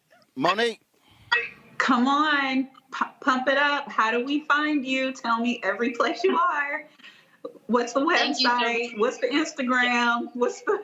It's fantastic. Well, Congratulations. Thank you so much. I always say, Monique, that I hitched my cart to the right horse, and the horse being my husband here. So you can find us online at ShearShare.com. The app is free to download on both iOS and Android. It's also available for iPad users out there. And then we're ShearShare everywhere else, on Instagram, on Twitter, even on TikTok. Okay, but I have a follow-up question because I think that many people get the opportunity to come. Thankfully, Roland cares enough about Black business and tech to make these kinds of things available. But you guys are ready for this opportunity tonight. And so I want to call that out too for people who are watching to pay attention, because when you have an opportunity to sell your business, this is what it should look like and sound like. And it seems like you've put time into presentation of your product and of yourselves. If you're willing to just maybe for the up and coming entrepreneurs, share a little bit about what that process is, because you on all cylinders. You're doing it right. You're doing it the right way. Well, I'll say this and I'll let my husband close it up for us. But I always like to think of our marriage as our very first startup. And I like to say that this was like the merger of all mergers. And our son, I would call him our second startup. And now that he is a second-year cadet and football player at the Air Force Academy, he's been acquired. So we've seen success there. And so ShearShare is our third startup. And so if we're going to bet on anyone, we're always going to bet on ourselves. And I'll follow up with that by saying, anytime you're wearing this outfit of melanin, you always have to show up right. I think that when we walk into investors' offices, this is the outfit we're always wearing, our color. So we have to make sure that we're doing our very best. And, believe it or not, we bootstrapped our company before we actually, had someone to build it out for us. So we know what work goes involved in it. And plus, I'm an entrepreneur for over 20 years. So there's a lot of work that has to be done. And we don't mind, leading the charge. But at the end of the day, we are intentional about what we do. And we try to make sure that if we're going to be doing it, we're going to do it right. Congratulations. Well, you're doing it how many well. people we've had. I can't tell how many people we've had with a Tech Talk segment who got bad Wi-Fi. I'm like, it's a Tech Talk segment. Robert. Hey, Roland, I got to say this, Roland. I got to say this before I go. I had a chance to meet you in New York, got a chance to take a picture with you. But my spiritual father told me to tell you that you are a civil rights leader and voice and advocate of our time, and he is constantly praying for you. So thank you for this opportunity. I appreciate it. Rob Patillo, get your question in real quick. Monique took up too much of your time. Yeah, I got one nerdy question. So I meet a lot of entrepreneurs who get scared on the tech side of things when it comes to developing apps, developing those types of gateways. Can you talk a little bit about the process of actually the technological side of developing an app and how you actually did that very quickly, though? So here's the crazy part, right? So neither one of us are technical co-founders. Ty is clearly the subject matter expert, having earned his doctorate degree in professional barbering and cosmetology, running an award-winning salon for almost 30 years, being the author of a #1 best-selling book on how to be successful in the beauty and style industry. My background happens to be in corporate America. I spent over 20 years in B2B technology marketing and used to work at Oracle. I ran Oracle's digital strategy and innovations group worldwide and had P&L across 5 continents. Now, I say all that to say that I know beyond a shadow of a doubt that we are the best combination to execute in this billion-dollar market. We started off by doing this thing manually. We had stylists who called us up and said, hey, this is my budget. This is what I'm looking for. This is the city and part of the nation traveling. Can you help?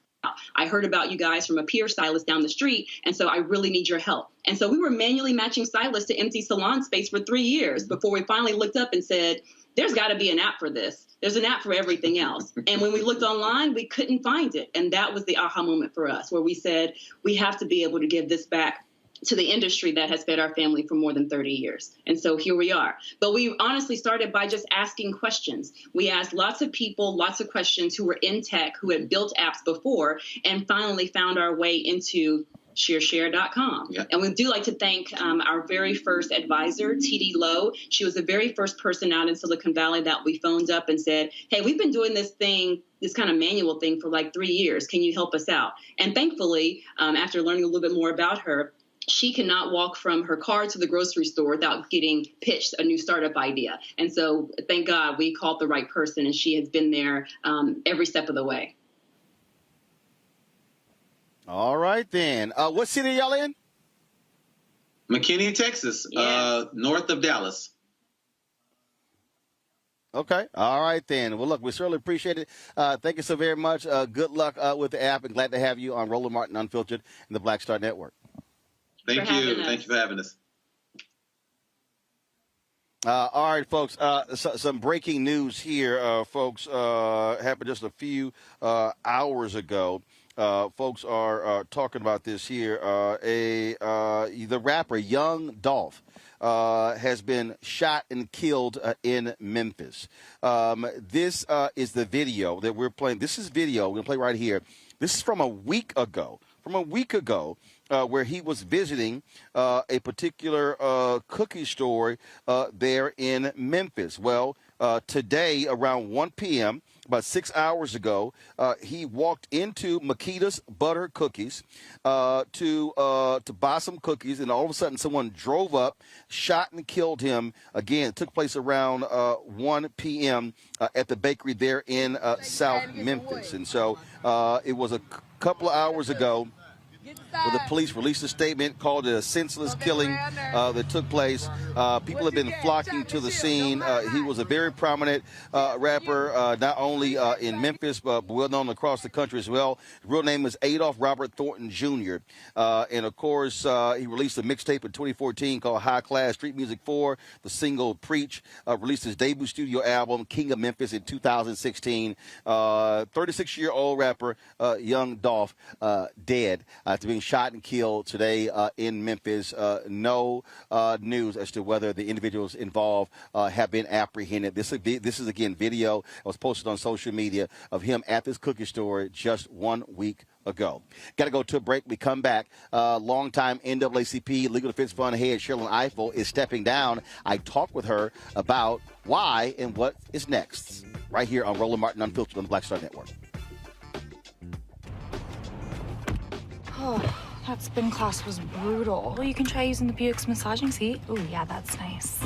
Can I use Apple CarPlay to put some music on? Sure, it's wireless. Pick something we all like. Okay, hold on. What's your Buick's Wi-Fi password? Buick Envision 2021. Oh, you should pick something stronger. That's really predictable. That's a really tight spot. Don't worry, I used to hate parallel parking. Me too. Hey. Really outdid yourself. Yes, we did. The all-new Buick Envision, an SUV built around you, all of you. Betty is saving big holiday shopping at Amazon. So now, she's free to become Bear Hug Betty. Settle in, kids. You'll be there a while. Ooh, where you going? Hi, y'all doing? It's your favorite funny girl, Amanda Seals. Hi, I'm Anthony Brown from Anthony Brown and Group Therapy. What up, Lana Well, and you are watching Roland Martin Unfiltered.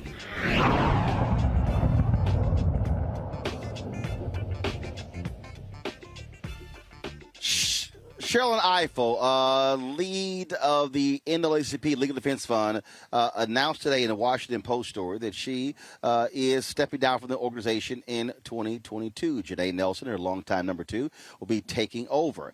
I caught up with her earlier today where we talked about her legacy, why she is leaving, what she plans to do, and the significant challenges still facing African Americans and others when it comes to the fight for democracy and voting rights in America. All right, Sherrilyn, so what's the deal? You trying to go hang out in Jamaica, Hawaii? You trying to go to Ghana? You're leaving. What's going on? You know me better than that. No, this is my life's work, and I am not retiring. I'm too young to retire.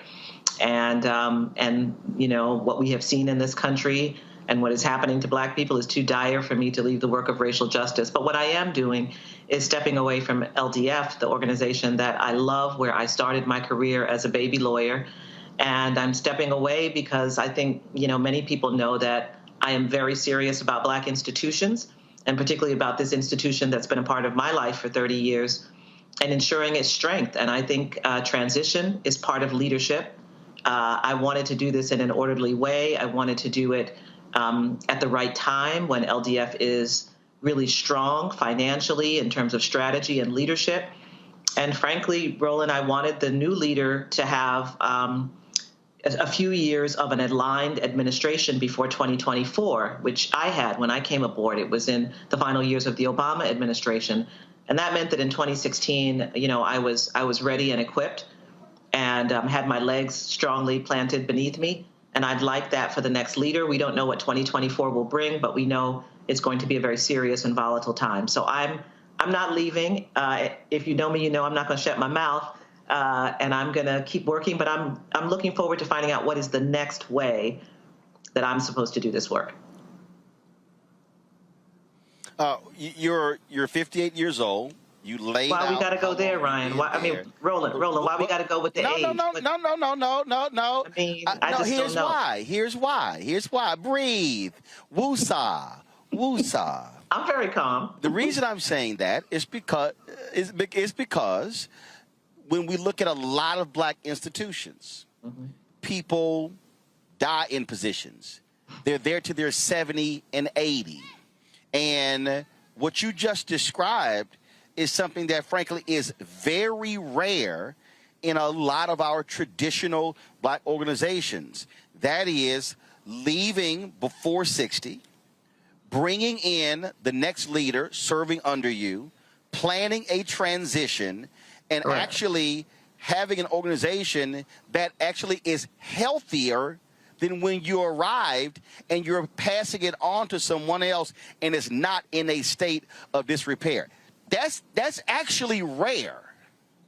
I'm so happy to hear you notice that, Roland, because everything I do in relationship to this organization is intentional, and has been from the very beginning. This is also intentional. As I said, I'm quite serious about, and if we haven't learned anything the last 5 years, we should have learned about the importance of Black institutions. And LDF is an institution. And as much as I love it, it is not mine. It doesn't belong to me. And I have never tried to create a vanity project out of my leadership of LDF. And the job of leaders, it's difficult. It's leading on the substantive work. It's leading your staff. It's having vision and voice. But it's also stewarding an institution. And when you're stewarding an institution created by Thurgood Marshall, it's no joke. I take it very, very seriously. And so, yes, I was told very early on by a business leader that, you know, succession and transition and thinking that through is part of leadership. And I've taken it very seriously. I think you've had Janae Nelson on your show, our Associate Director Counsel, my deputy. I have tried to give her as much of a platform as possible. She is brilliant. She is also started out at LDF about 10 years after I did, but as a voting rights attorney. She's also a former law professor. We have a lot in common. She is, but she will bring her own touch. The staff feels held because they know that they have a sense of continuity. She's been with me for 8 of the 10 years that I'll have been at LDF as leader. And so you hold the organization and you keep the organization strong. And that's how, for me, I know that I've been a successful leader. Not just that the staff is 5 times the size it was when I started. Not just that the budget and the endowment are 5 times the size they were when I started. That's a pretty big deal, and I'm not minimizing that because I also believe that Black institutions need the resources to do excellent work.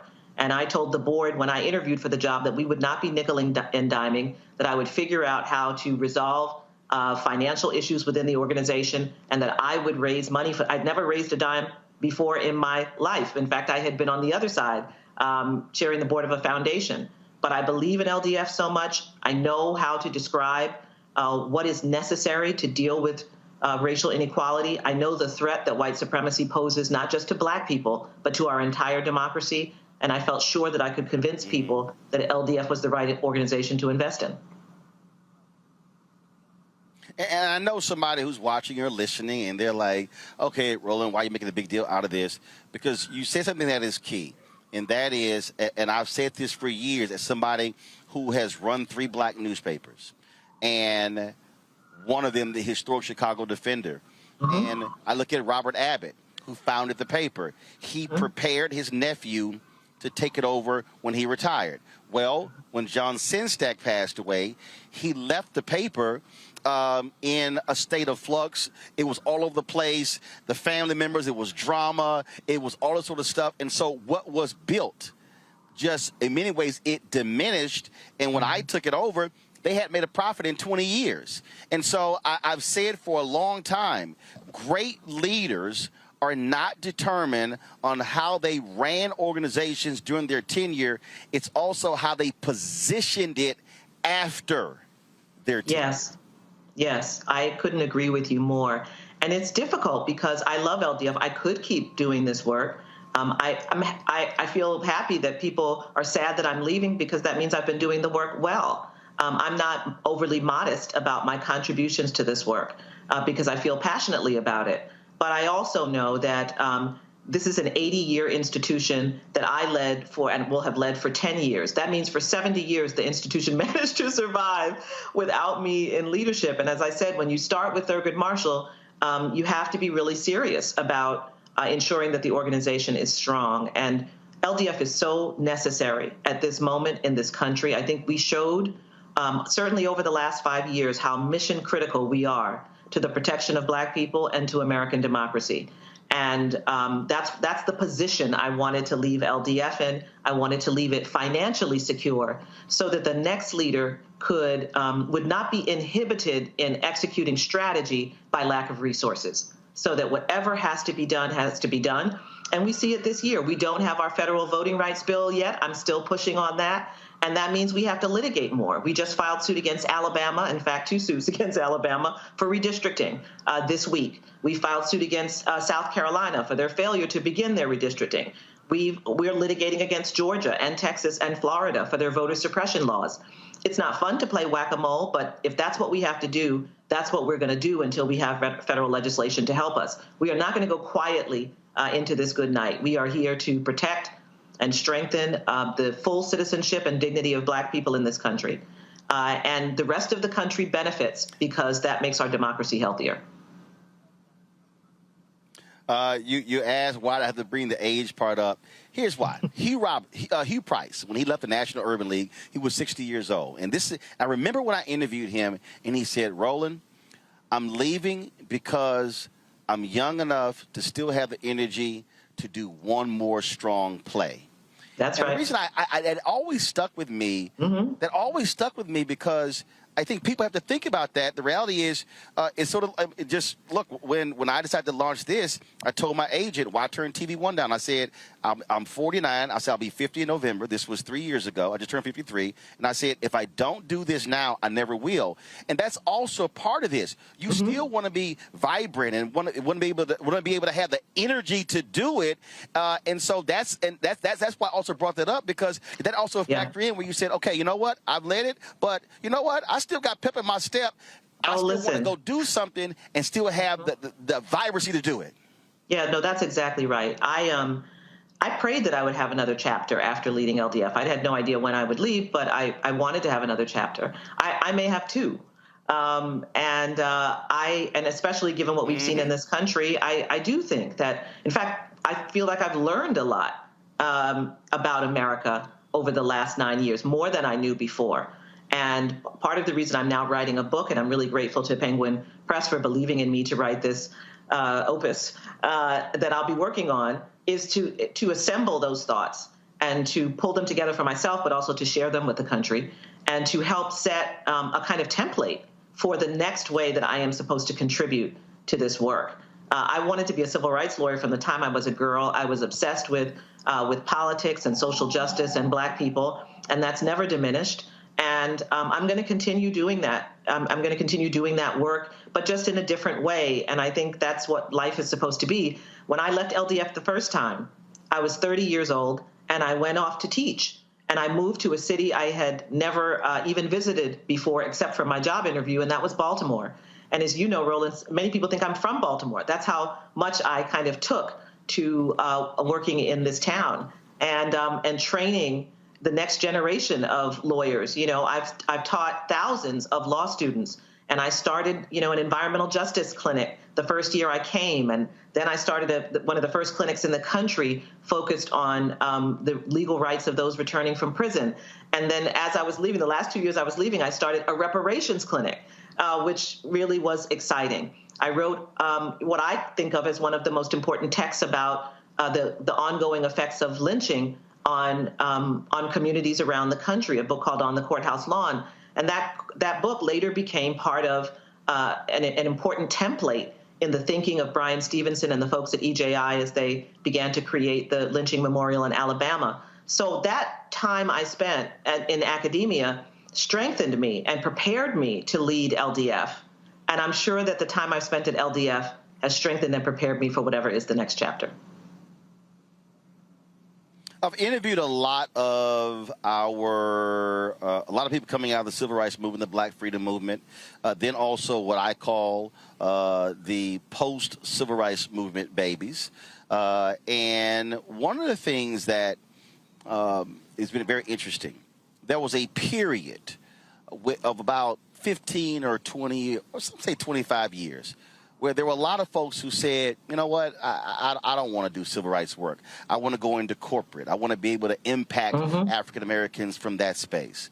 And then I dare say in the past decade, there's been a resurgence among young people and even Black folks who have been in corporate America who say, wait a minute, hold up. That work is even more vital. Have you seen that? Have you and in your conversations with people, what have you been saying to them why they should be considering the vital work of civil rights law as opposed to let's just go make a corporate play? Well, absolutely. I've seen it, Roland. And I think for many people in this country, many people wanted to believe that the worst of our racial problems had been solved. And people allowed themselves to be lulled by the election of a Black president and the presence of a Black attorney general and so on and so forth. And while those were important milestones, as I shared, those of us who do this work for a living knew what was beneath the surface. Now many millions more people know because Trump was an accelerant who kind of unearthed what was below the surface. But we knew it. Most of the work we do at LDF is in the South. And so we knew that there was an incredible amount of work still to be done. And I think many more people now recognize that. They have seen the videos of police killings of unarmed Black people. They saw January 6th. They saw the election of an openly white supremacist president. And they saw all of the people, including much of an entire political party that was prepared to support him, despite knowing that. They saw Charlottesville. And so people have come to recognize that. So one of the things that I'm proudest of that we accomplished at LDF is that we launched last year something called the Marshall Motley Scholarship Program. It is named for Justice Thurgood Marshall and for Judge Constance Baker Motley, who's a former LDF attorney, first Black woman federal judge, first Black woman to argue in the United States Supreme Court, who litigated successfully most of the cases desegregating Southern universities. And through that scholarship, we pay the full ride for 10 law students each year. We will offer them summer fellowships. They will have internships. They will have a 2-year fellowship after they leave the organization. And then they make a commitment to work for an additional 8 years in the South. All in all, we will incubate 50 new civil rights lawyers focused on the South. That's part of the commitment because we understand the importance of ensuring that we can keep the troops that we need going forward. And one of the things that kept many people from pursuing this work is that, higher education is so expensive. Undergraduate school, law school, I didn't finish paying off my student loans until I was 41. And many people, find it difficult to imagine taking that on, and it's even more expensive now. So we wanted to remove that for 10 committed, clear young people a year. And they are so inspiring. You can look up, go Google Marshall Motley Scholars, and you'll find them, and you'll find their videos, and you can learn more about them. Because that's what we have to do. We have to build generations of troops. We can see now that racism is far from over in this country, and it's going to take our life's work. Now, some people don't do it for a living every day, but you can contribute the way you can. Some people who are in the corporate space contribute by working pro bono with LDF, by offering services to the organization or other civil rights organizations. Some people do it by contributing. Some people do it by volunteering. However is the way that you can contribute, by sharing good information, with your cohort of folks. Democracy requires work. And that's one of the messages I've been trying to push, Roland. This is not ever going to be fully done. You don't just have a democracy, you open up the box, you set everything up, and now it's done. It's work. And we're going to have to keep maintaining it if we want it to go forward. And so I hope people realize that now, that citizenship requires much, much more than perhaps many people thought. When you look back on coming in at the time that you did you think it would be this dangerous, the period that we're in right now? When you look at the ridiculous things that are happening with these anti-critical race theory people, flat out lying, all just the craziness has been going on, all everything like that. But then you talk about the voting laws and the massive voter suppression and how technical they have been operating, and how delicate with the algorithms and the surgical way they've been doing it. It is shocking to a lot of other people.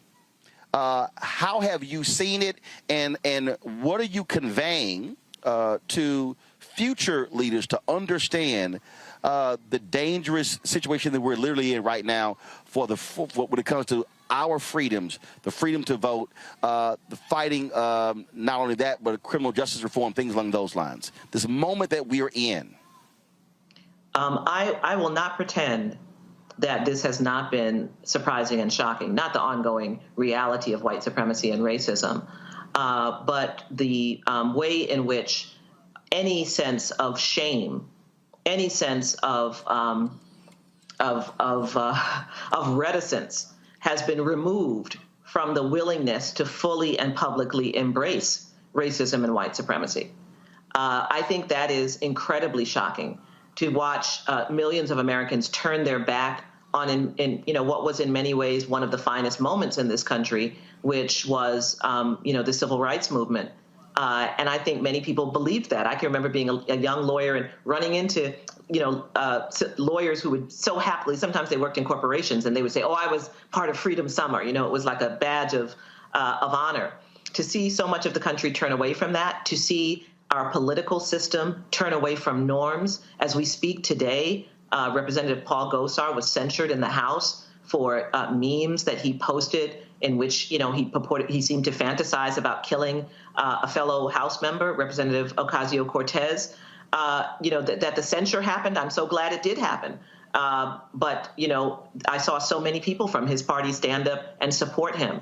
January 6th, frankly, by the end of the Trump administration, it didn't surprise me. But the willingness of people to lay down to President Trump, people who knew just months before how toxic he was, how dangerous he was, the willingness of many members of my own profession to aid and abet the unraveling of our democracy.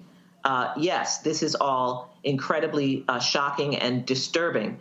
But when I was a baby lawyer, I remember that a civil rights icon, and I still to this day believe it was Charles Sherrod, said at a meeting, at a conference, that racism is a shapeshifter, right? And I've always believed that, and I have believed that our job is to be able to see it in all its guises and to be able to recognize it and to recognize its danger. But recognize it will always shift. It's not going to stay in the same form. And so that's the part that should not surprise us. What should not surprise us is that it is going to shift and turn. And we have to recognize that we have to stand strong against it. Someone like Mr. Trump didn't create it, but he was an accelerant, and therefore he was quite dangerous. And so we have a lot of work to do to repair norms, to repair ethics, to recognize that we need new laws, and that perhaps we've relied too much on norms and ethics, and that we need to be a lot more direct about what is permitted and what is not permitted, and about where the gaps are in the foundation of our democracy. And not only when it comes to what Republicans and conservatives are doing, but it also has been a stark reminder that we have to remind those who are our so-called allies, Democrats, that they have to have the courage to go as hard as they can. We're literally seeing Democrats, senators out of Arizona and West Virginia and a few others, unwilling to end the filibuster to deal with voting rights. And you're watching Republicans literally gerrymander themselves into controlling the U.S. House for the next decade.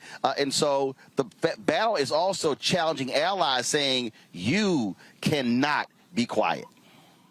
Oh, that is absolutely right. You know, I've been in those direct meetings with Senator Manchin. This is one of the flaws in our democracy, right? That, you just identified two people and maybe three who can stand in the way of legislation that will protect the rights of 12% of the population of Black people and, more than 25, close to 30 of Latino people to be able to vote and participate in the political process. That is a structural flaw, regardless of the personalities. I've worked with a number of Democrats who are working in good faith to try to pass this voting legislation. We continue to await the willingness of a Republican to do so. Senator Murkowski was the one Republican willing to vote for debate. So we're not talking about even voting for the bill at this point. We couldn't get more than one Republican to vote to even debate the bill. So we are in serious trouble. The Voting Rights Act was never a partisan piece of legislation. As you know, it was reauthorized in 2006, 98-0 in the Senate, 396-33 in the House. That was in 2006. And in just this period of time, it has become untouchable to one political party to support ensuring that citizens of this country who are Black and brown and Asian American and Native American have a full opportunity to participate in the political process. So yes, we have to lean in everywhere we can. I do think it's important for us to identify the people who are holding things up. It's actually not the Democrats. It's actually some people who are holding it up, and they have to be precisely. They have to be accountable for their place in history, and we have to continue to push to try and really ensure that this legislation goes forward. I'm determined in the months that I remain as President and Director Counsel of LDF to make it happen. I'm here in Brunswick, Georgia, where we are covering the case of the three white men on trial for killing Ahmaud Arbery. And, the reality is it was pressure for us to get to this point. I mean, you had DAs who were literally allowing this to go on and not have any justice whatsoever. One of the things that has really happened during your tenure, we have seen now the public fully embrace not just civil rights attorneys, but the importance of who is DA. We've never seen these number of progressive district attorneys, African Americans who are being DA. People are attacking, Kamala Harris, she was a cop when she was a DA attorney general. But the district attorney is the one who sits at the nexus of mass incarceration and unjust laws. And so we can't just be civil rights lawyers. We got to have people with civil rights legal minds as DAs. I'll take it a step further. My mantra, rolling around voting rights, has been leave no power on the table. And we post that on Twitter all the time. And we post it in the context of talking about our responsibility to get serious about local offices. And that includes the DA. I mean, if you care about criminal justice and you care about racism in the criminal justice system, then you have to care about who's the prosecutor. You have to care about who's the judge. Many people are watching and have watched the Kyle Rittenhouse trial and have, been extremely disturbed about the conduct of the judge. That is an elected judge who has run unopposed a number of times. I think he's been on the bench 40 years. So pay attention to judicial elections. Sheriffs, pay attention to sheriff elections. Sheriffs are the ones actually who evict you. Sheriffs are the ones who make the connection with immigration officials to do these kinds of interdictions. And there's a whole movement on the right to activate sheriffs in support of the far right. They have programs that they're using to try and train sheriffs. And we're seeing around the country this movement of sheriffs. And if we see another attempt to overturn elections and so forth, I have no doubt that some of these sheriffs will be part of it. So we don't have the luxury of standing back from any office and suggesting that we won't do it. You can't say you care about criminal justice, reform, mass incarceration, and racism in the criminal justice system and walk into the voting booth and not know the difference between the sheriff candidates, or when it says for the judicial races, pick 3, and you don't know any of them, or you know only one. And when I say this, I'm speaking to myself as well, because I've had that experience. We have to get serious not just about casting the ballot, but about being educated about who we're voting for. They don't all have to be black, but they do have to align with your values of what you want to see in our criminal justice system. We're seeing the so-called anti-CRT movement, the anti-truth movement. So it matters who sits on the school board. Do you vote in school board elections? I know when we go in the booth, we vote for president. I know we vote for senator. I know we vote for governor. I know we vote for mayor. But do we vote for school board members? Do we vote for the Public Service Commission? If you live in Texas, do you vote for the Railroad Commission? And do you know what the Railroad Commissioner does? Leave no power on the table. We have to begin to educate ourselves about these local offices, about the power they have. We have to be prepared to support candidates whose views are aligned with the kind of world we want to live in. And we have to vote in those elections. There are elections every year, Roland, not every 2 years, not every 4 years. Yep. I'm sure if you check, you will find that there are elections, maybe they're ballot initiatives, raising bond money for the library or for public pools or to amend the Constitution. You need to educate yourself and do it every year. And I'm talking to myself as well, because I can be inconsistent with the offices too, with knowing, who the different candidates are. It's a lot of work. And maybe, Roland, your platform can become one where we begin to talk about some of those local races and talk about what those officials do, what their powers are, and how that affects the rights of Black people. Absolutely. 2 final questions. First, there are a lot of cases that y'all been involved in. You have said that you want LDF to be seen sort of as a private Department of Justice. Are there a couple that, for you, where you say, this is why I chose this work, that really stand out? One of them, which is a case certainly the Department of Justice would never bring because they would be on the other side of it, is, last year, crazy as it seemed, January 30th, I stood with representatives of the United States Postal Service to unveil the Gwen Ifill stamp. It was one of the proudest moments, for our family. But 9 months later, I became convinced we had to sue the United States Postal Service to get ballots delivered and prioritized for the 2020 election. And that's what we did. It was an unusual piece of litigation, but we believed it was essential, and we did it during COVID. And participated in those hearings. We were before Judge Sullivan. Our litigation director, Sam Spatal, was arguing and working on the case well into the night. The hearings lasted 8 o'clock in the evening. But you remember around that election when we were talking about ballots not being delivered in places like Georgia and in places like Detroit and Cleveland and other cities. That was LDF. Working with our co-counsel at Public Citizen to make sure that happened. I was very, very proud of that litigation. I'm also proud of the fact that we were unafraid and willing to sue even President Trump for his actions after the election in attempting to ensure that ballots were not counted that came from places with large Black populations and his attempt to influence the election. We sued him under Section 11B of the Voting Rights Act. We later brought claims under the Ku Klux Klan Act and included the RNC. We don't take these things lightly, but we do take very seriously that the Voting Rights Act protects not only the right of Black people to cast a ballot, but to have that vote counted and added appropriately to the tally of votes, which means all that stuff you saw about disqualifying ballots is implicated by the Voting Rights Act. I was incredibly proud of the work we did last year. And I mentioned the pandemic because we're people too.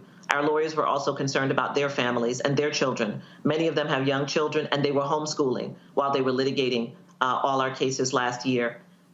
Just an extraordinary staff, and it really was an incredibly proud period for me, a very strenuous and stressful one, but I was just incredibly proud. 50 years from now, 100 years from now, there's going to be a young African-American woman, a young African-American man, someone who's white, Hispanic, Asian, Native American, doesn't matter. They're going to be looking through news stories and looking at history books, and they're going to come across the NAACP Legal Defense Fund and the 21st century. They're going to come across the name of Sherrilyn Ifill. What is the one thing you want that person to understand about you in this moment, this period in which you run the organization? What's that one thing you want them to know and understand? I think it's about commitment. It's really about commitment to this work and what that looks like. And when you're committed to the work, one of the reasons that I'm quite joyful in the work, as exhausting and stressful as it is, I work all the time. There's not an hour of any day that I have not, since I took this job, that I've not thought about LDF or our work. And, you know, it's been unrelenting. That is absolutely true. But what pushes you forward, and I'm sure you experience this, Roland, with what you're accomplishing right now, is commitment. When you are committed and you are dedicated to, you know, the cause of justice, to the cause of your people, you can do it. You can show up and you can really be elevated almost out of yourself in terms of power and clarity, and people will feel it. And I think people feel it when they listen to me, when they see me. They know that I am serious about that commitment, that it brings me incredible peace and joy to be walking in what I believe I was called to do.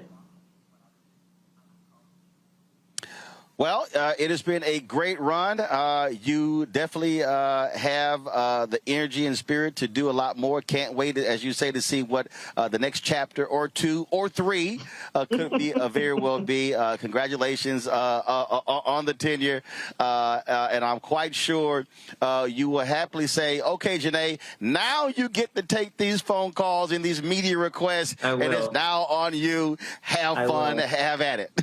I will. But she knows I will be there for her. Any help and advice she needs, as former director counsels Elaine Jones and Ted Shaw have been there for me. And she will be fantastic as a director counsel for this period of time, for sure. All right. We appreciate it. Thanks for all of your work and dedication. As you say, your commitment, we appreciate it. Thanks a lot. Thank you, Roland. All right, folks, that's it for us from Brunswick, Georgia, on Roland Martin Unfiltered on the Black Star Network. Let me thank Scott, Monique, and Robert for joining us on today's panel, all of our great guests as well. Don't forget, tomorrow, 11 a.m. Eastern, we're going to be broadcasting live from here, the Pastors News Conference and the vigil that'll be taking place here at 3 p.m. Eastern. We're going to with the Transformer Justice Coalition and Reverend Jesse Jackson Sr. as they march from here into the community as well to the Ahmaud Arbery mural here in Brunswick, Georgia. And so we're here on the ground. Please, we need y'all to support what we do. First of all, our goal by December 31st of this year is to get 50,000 downloads of our Black Star Network ad. And so please download it to your Apple phone, your Android phone, Android TV, Apple TV, Roku, Samsung, Xbox, all of those platforms, Amazon Fire as well. So please download the app. And please, your dollars are critically important to allow us to be able to come to places, travel, to pay our driver and our freelance photographers and others. And so, again, when you give to the show, you are making black news important. You're making it a focus. And so Cash App, $RM Unfiltered. Venmo is RM Unfiltered. PayPal is R Martin Unfiltered. Zelle is Roland@RolandSMartin.com. Roland@RolandMartinUnfiltered.com. And so please support us in what we do. Again, we don't just sit at the desk in D.C. We're on the ground, talking with the people, covering the news, and that's what it means to be black-owned media. And so thanks a bunch. I'll see you tomorrow right here, Roland Martin Unfiltered on the Black Star Network. Holla!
Smart. Roland Martin's doing this every day. Oh, no punches! Thank you, Roland Martin, for always giving voice to the issues. Look for Roland Martin in the whirlwind, to quote Marcus Garvey again. The video looks phenomenal, so I'm really excited to see it on my big screen. Support this man, Black Media. He makes sure that our stories are told. See, this difference between Black Star Network and black-owned media and something like CNN. I got to defer to the brilliance of Dr. Carr and to the brilliance of the Black Star Network. I am rolling with Roland all the way. Honored to be on a show that you own. A black man owns the show. Folks, Black Star Network is here. I'm real revolutionary right now. Roland was amazing on there. Stay black. I love y'all. I can't commend you enough about this platform that you've created for us to be able to share who we are, what we're doing in the world, and the impact that we're having. Let's be smart. Bring your eyeballs home. You can't be black-owned media and be scared. You dig?